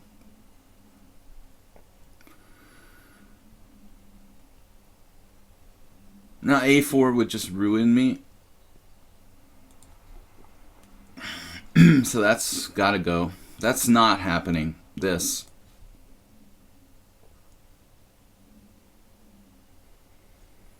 Really, I need to play c4. But I have to castle first.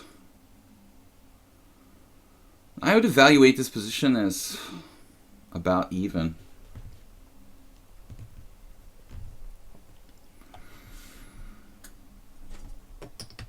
I did not eat enough for dinner last night and this morning, so I'm like jonesing for food.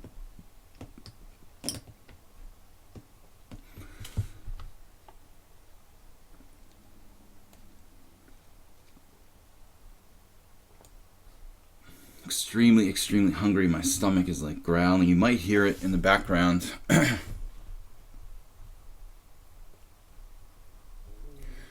I'm from Philadelphia originally, where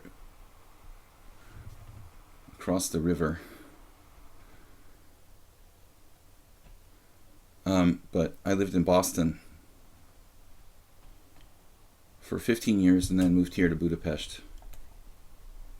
I also spend part of the year in the United States, in Massachusetts, and I will be streaming from the States in July and August. I'm going back, so I like to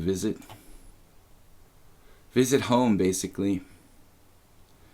Every year, ET phone home.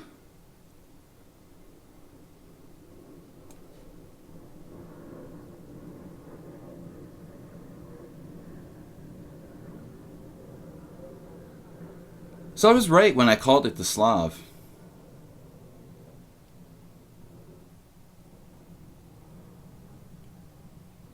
It's a Marin, basically.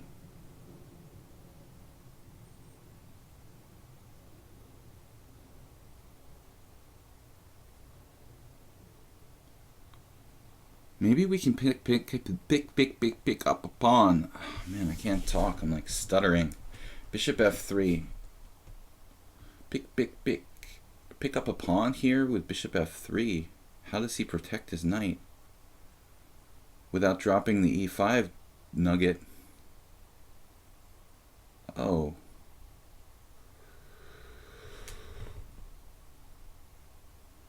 Yeah, he's got a way. The man also, like, you know, he's very, very dangerous tactically, this guy. Whew, this is gonna get scary. Doesn't work, bishop f3.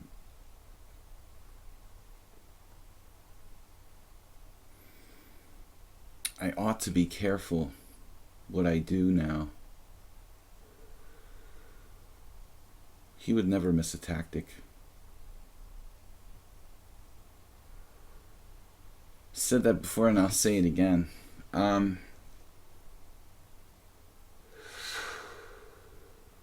Ooh, interesting position. Damn.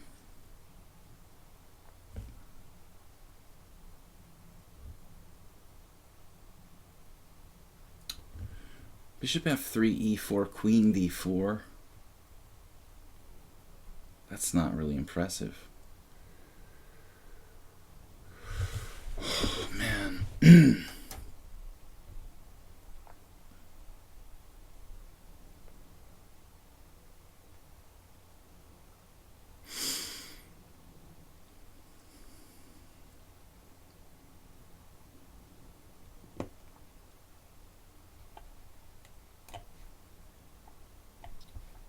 I play bishop f3, e4 is like a massive attack for black with this stuff. Out of the blue, just wrecking me. Bishop e4, e4, bishop takes e4, queen h4, f4, knight takes e3, black is just better. Unless I had some kind of sick tactic with queen d4 at the end, which is possible. Maybe I can't trust myself. Yeah, of course, constant change. You see everything instantly.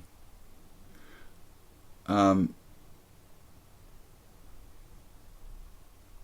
know that. I would never want to test you. Like tactics you never miss.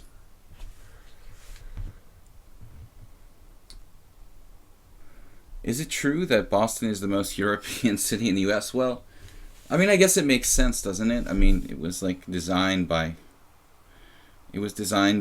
European immigrants.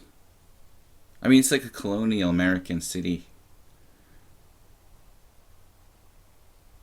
I mean, it's very modern now, but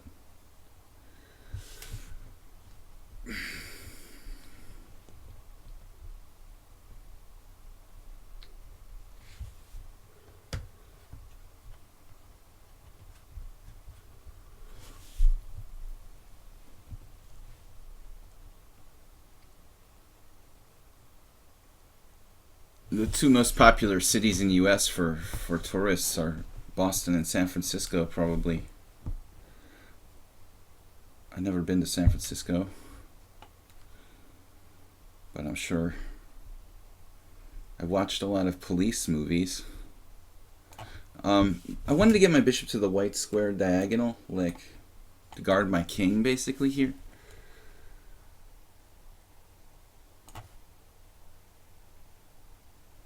I've watched enough Dirty Harry movies that I feel like I know San Francisco.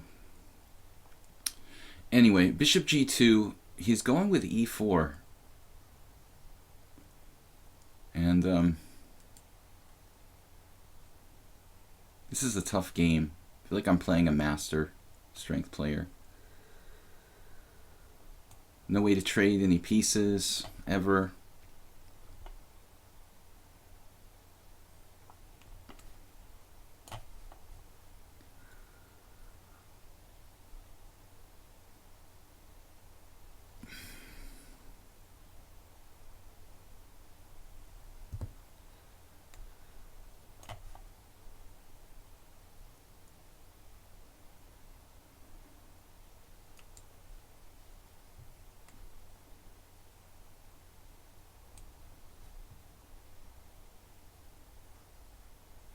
Guy is strong. I mean, I don't know. He doesn't tell us anything. I don't know what his rating is.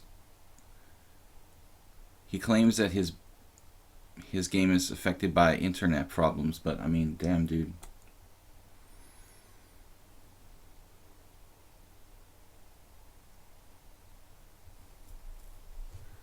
Do I dare try to win a pawn here?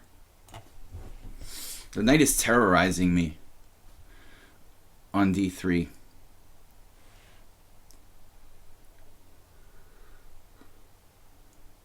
But I mean, it seems like constant change oftentimes plays like 2300 FIDE level. I would approximate.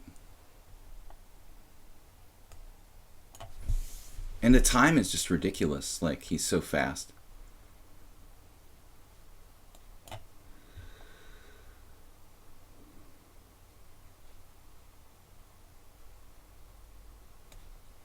He even guarded that.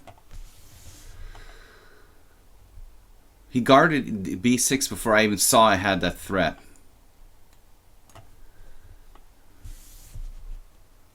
What is going on around here? King f7. Another good move. I don't know where I even am here. Playing like an idiot in this game. But black plays like a master. And so fast, it's just ridiculous.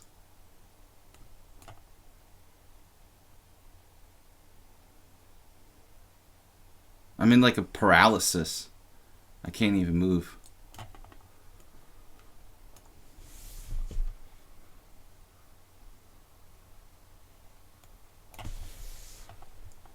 His internet looks pretty good to me, man.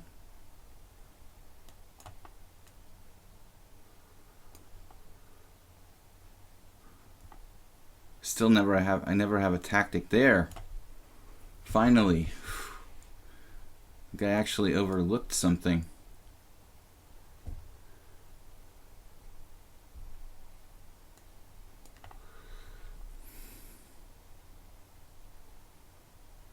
Why did I play that?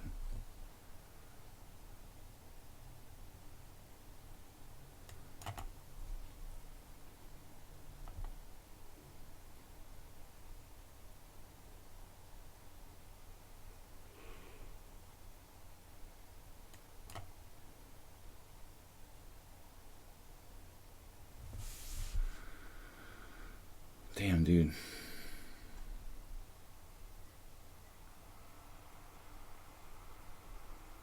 Really, really scary player. And finally, he started to make some errors here.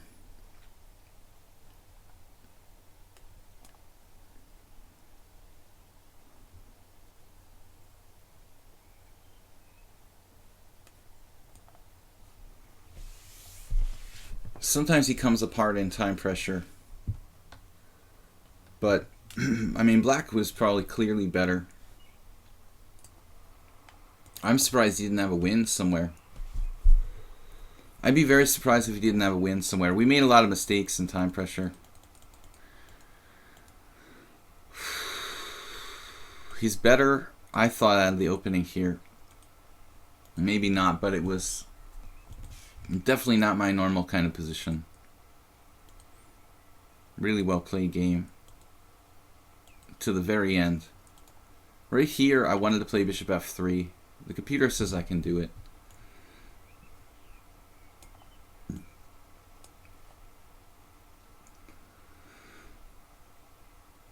I was looking at queen d4, but just not that convincing. So I thought this was good for black.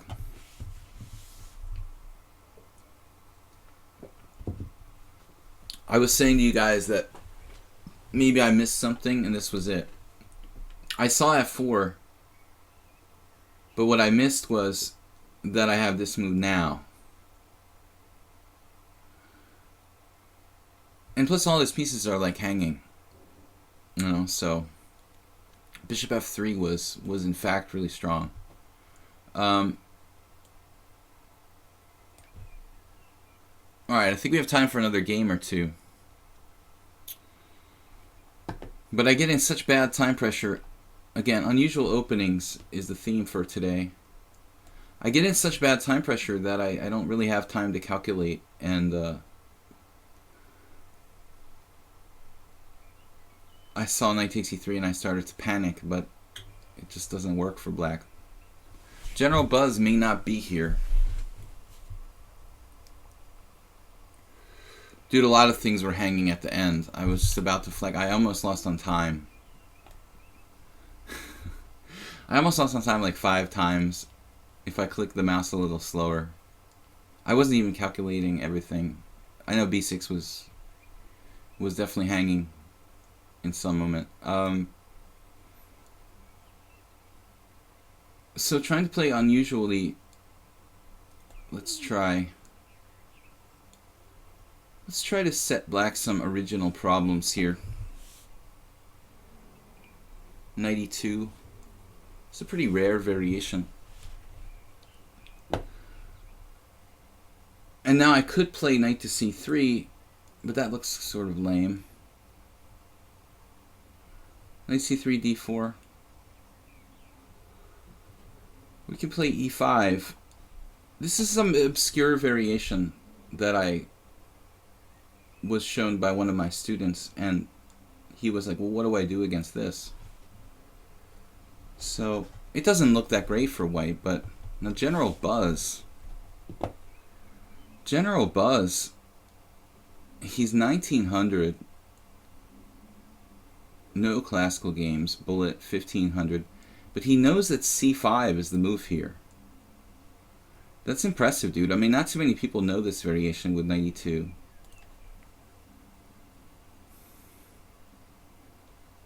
Impressive theoretical knowledge there, General Buzz, on a totally obscure line.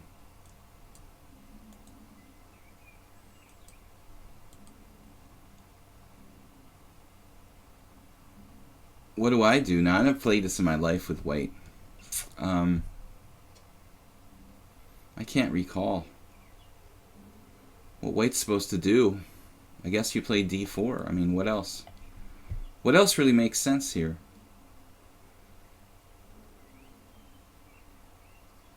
Never played General Buzz before. He could be GM strength.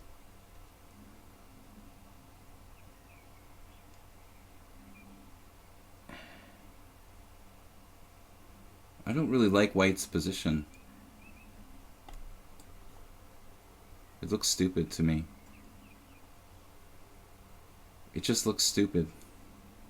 Why is my knight on e2?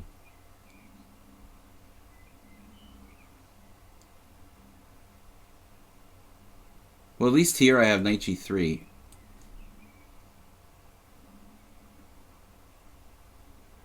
When I was a beginner, I was so excited I did like bishop takes b1 in a game, in a similar position.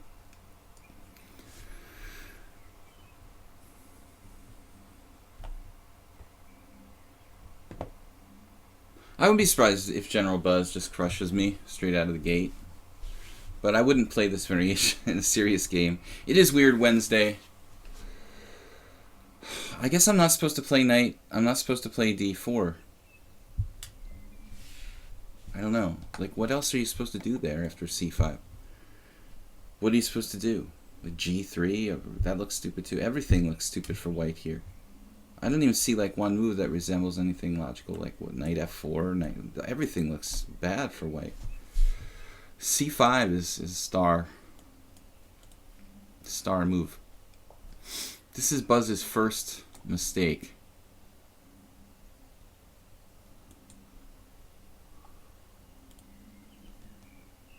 Even bishop takes b1 is interesting, but I mean, I would assume that bishop g6 would be the right way to go. But it's not a big mistake. I think it's a playable move. I don't like it as much as bishop g6, and I don't think that e6 is a threat for white. Supposed to play bishop g6, I think. No, I don't know. White should be fine. But I don't want to overextend myself. We could take on c5. Then e6. My center starts to fall apart. Oh, man, I don't know. We'll play like Kuprejcik, bishop e3 and queen b3. Kuprejcik plays the Caro-Kann advanced variation with like bishop e3 or c3 on move 4. Very weird stuff.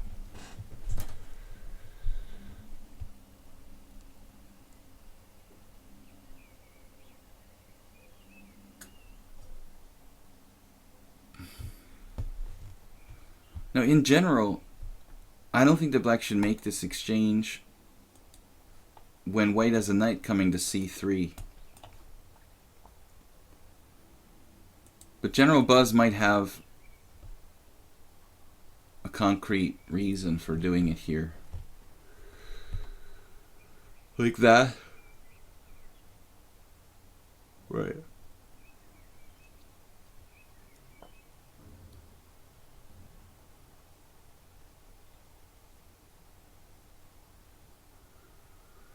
So I have to go Kuprejcik style.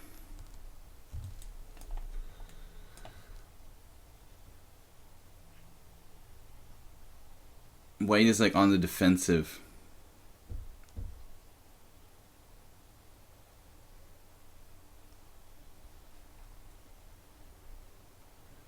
General Buzz is 1500 in chess 960, 1500 in bullet, and 1900 in blitz.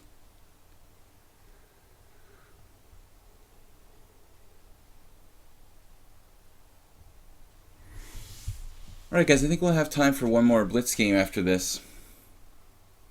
But not a long game. Queen b4 check. I think that's good for me. I don't mind trading queens, and your knight is not really good on b4.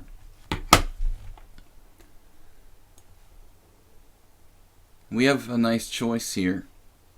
I mean, knight a3 is possible, but this is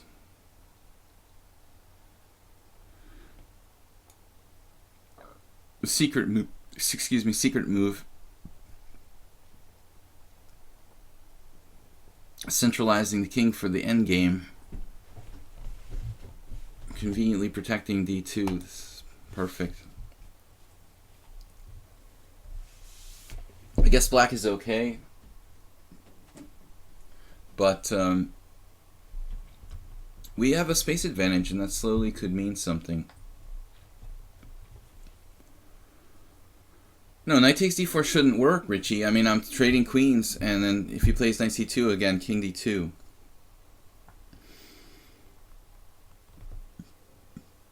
It's a typical situation in the Slav Caro-Kann when the queens face off like that. So as I said, I don't like the exchange on d4 when the knight gains this really good square on c3. This is just a kind of a general rule of thumb, you know, and they're not always right, but right more than wrong.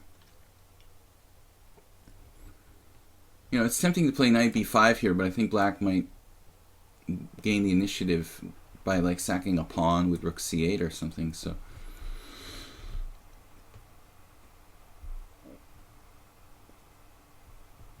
just kick him out. I'm running out of time, but whatever. Let's connect the rooks. Prepare to use the C file. It's basically an advanced French. I have no interest in taking on h6 and giving him all sorts of counterplay.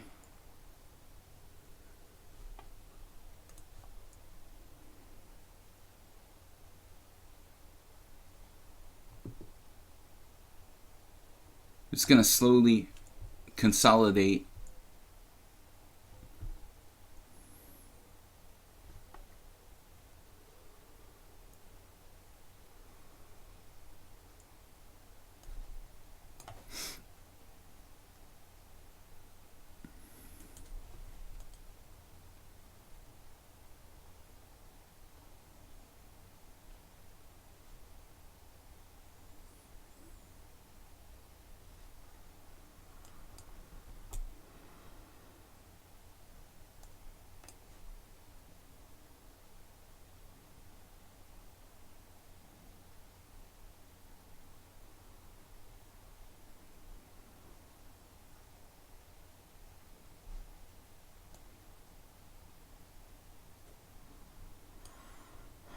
He's got a tactic for every occasion here.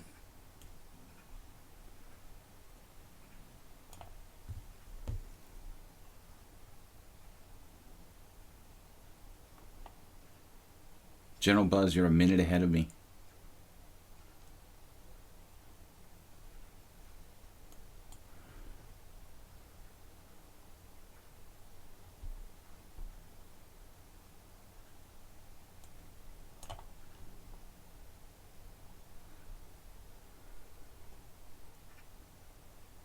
I wanted to play knight a4 earlier, but it didn't work.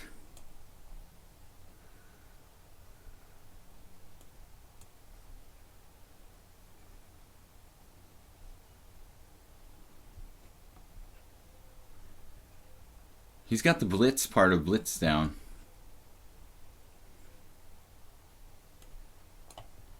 Definitely fairly strong.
Pretty advanced play by black.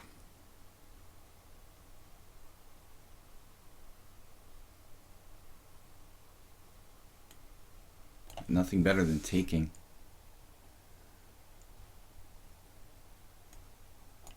He's almost going to flag me.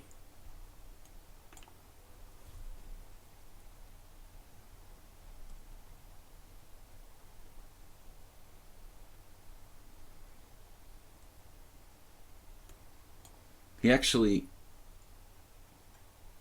saw my idea.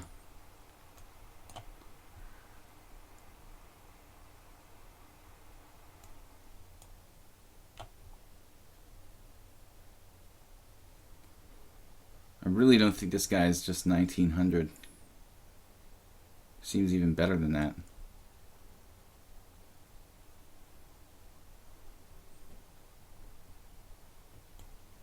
I'm expecting like a weak player. 1500 in chess 960.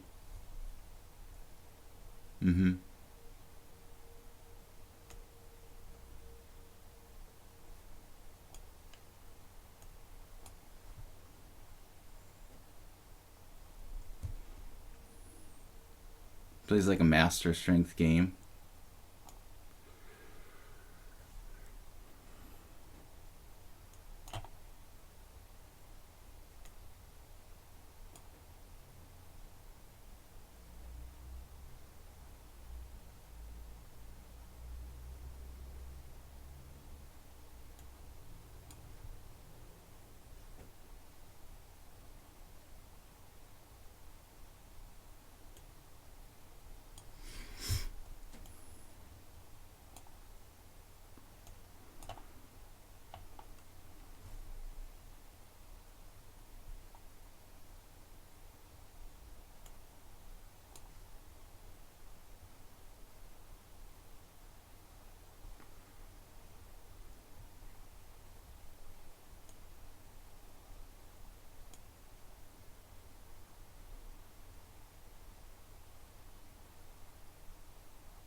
Nice try, General Buzz. Alright, guys. What is this? Ape in super shape. Nabil said he lost his challenge. Don't mean to diss Ape in super shape, but I did overlook Nabil. Alright, guys. Probably last game for today. Sorry, Ape in super shape, but Nabil was dropped from the challenge list earlier. I had to make up this game. So, I think this will be the last game. I'm pretty tired today. Yeah, this last guy was no way. He's only 1900. He made me play like my very, very best to barely grind out a win. Okay, maybe. He was fast, though. He should be higher rated. Handled the increment really well. My only criticism of my last opponent is that he played a little bit passively in defending that position, but it wasn't bad. It was a draw, probably.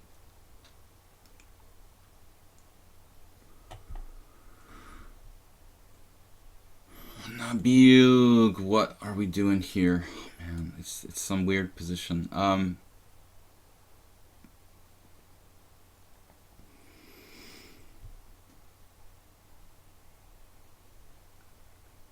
I don't know what this is. This is weird. It's a blitz game. Nabil is 2100. He is fast and dangerous.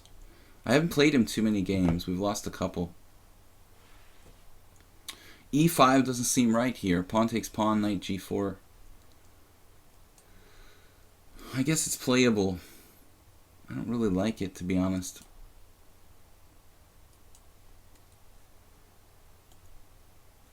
I don't like c5 either. What is this setup? Yeah, it's a kind of Nanu. Cyprian Nanu played d4, knight f6, knight f3, bishop g7, knight d2, and then b4 against me.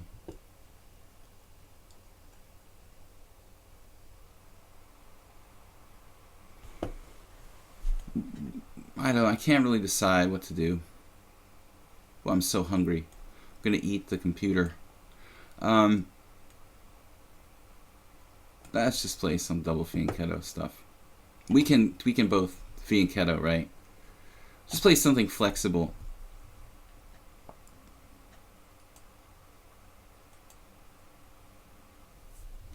Ape in super shape. I'm just dying of hunger. All right.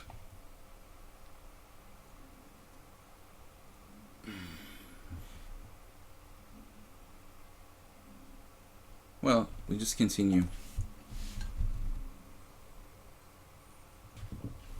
What's Nabil's ratings? 2108 in Blitz. 2073 bullet, mostly bullet. He's a bullet specialist. But his ratings are consistent. What I don't like to see are people whose ratings are not consistent and illogical. Now e5.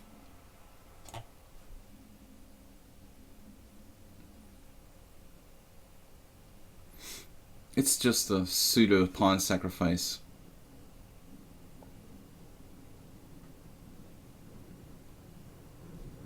Splitting the pin on the diagonal. But objectively the position is equal. Position. I'm gonna finish after this game, guys. I'm so hungry. I've gotta go get some food. Did not grab a normal dinner last night. Alright, do we have anything else? Pawn takes pawn is just dropping a pawn, I think. Pawn takes pawn, knight takes e5.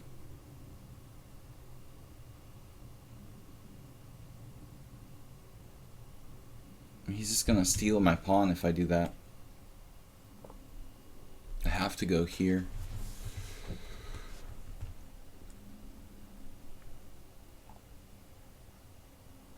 Objectively, the position looks about equal. Just another weird anti-King's Indian type of setup for white.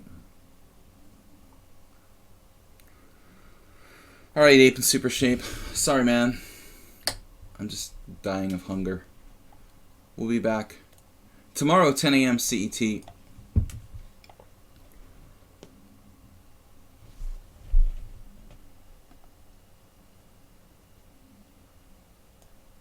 Whoa.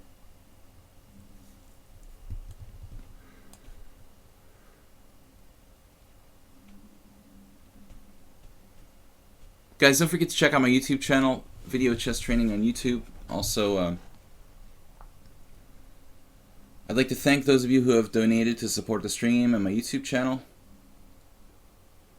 Well, ultimately, what's happening here, I don't know, man. I mean, taking back with the knight or bishop, excuse me.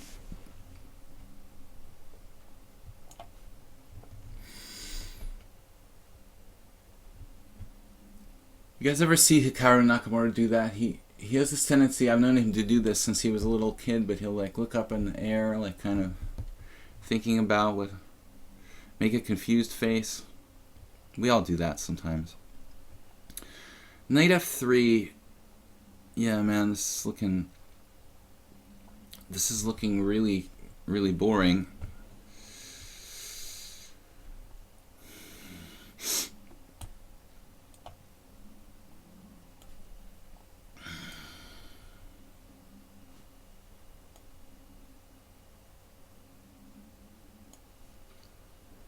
Fianchettoing my king.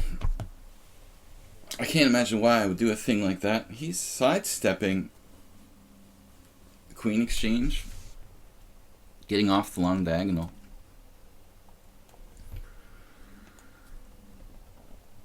Now his rook is stucco.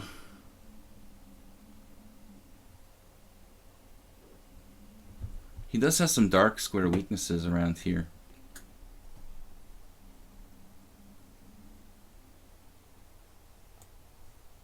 It's not a serious problem for white, but I think black is a little bit better now. This bishop is sort of bad, and he's tied down to the pawn on e4. a4.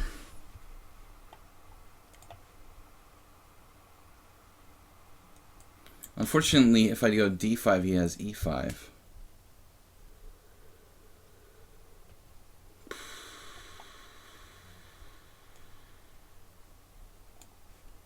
Fixing my pawns on dark, but he doesn't have a bishop move. I'll just snap the pawn on e4.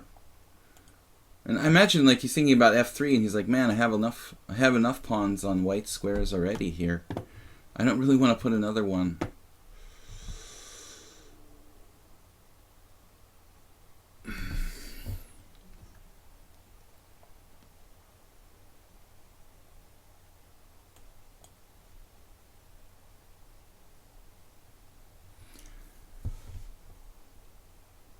We can tie him down to this, force him to play f3.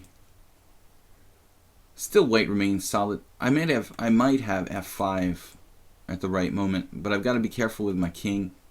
I've already, got less king protection than he does, essentially. What just happened? Okay.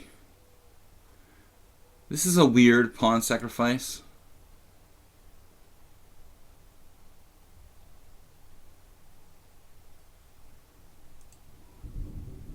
Well, there's like massive thunder outside.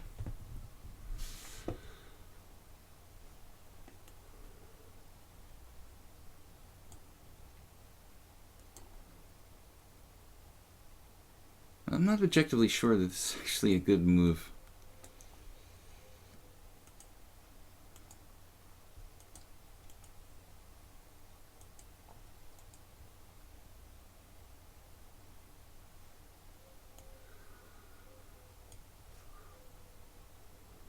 Well, he's trading queens. I thought I'd be the one trying to trade queens here. He saw queen f3 is coming. The writing was on the wall. So he decided to trade queens. Interesting.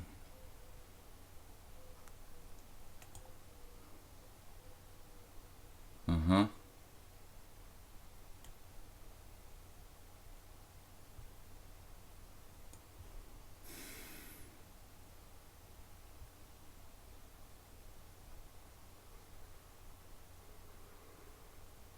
Whoa.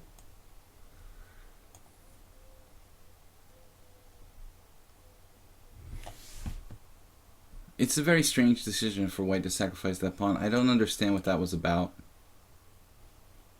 Maybe he just dropped a pawn.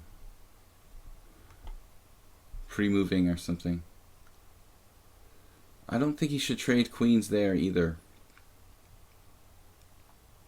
Never mind, I take it back. I take it back. Yeah, he should trade queens. Wow, I just didn't think that was possible. Holy crap.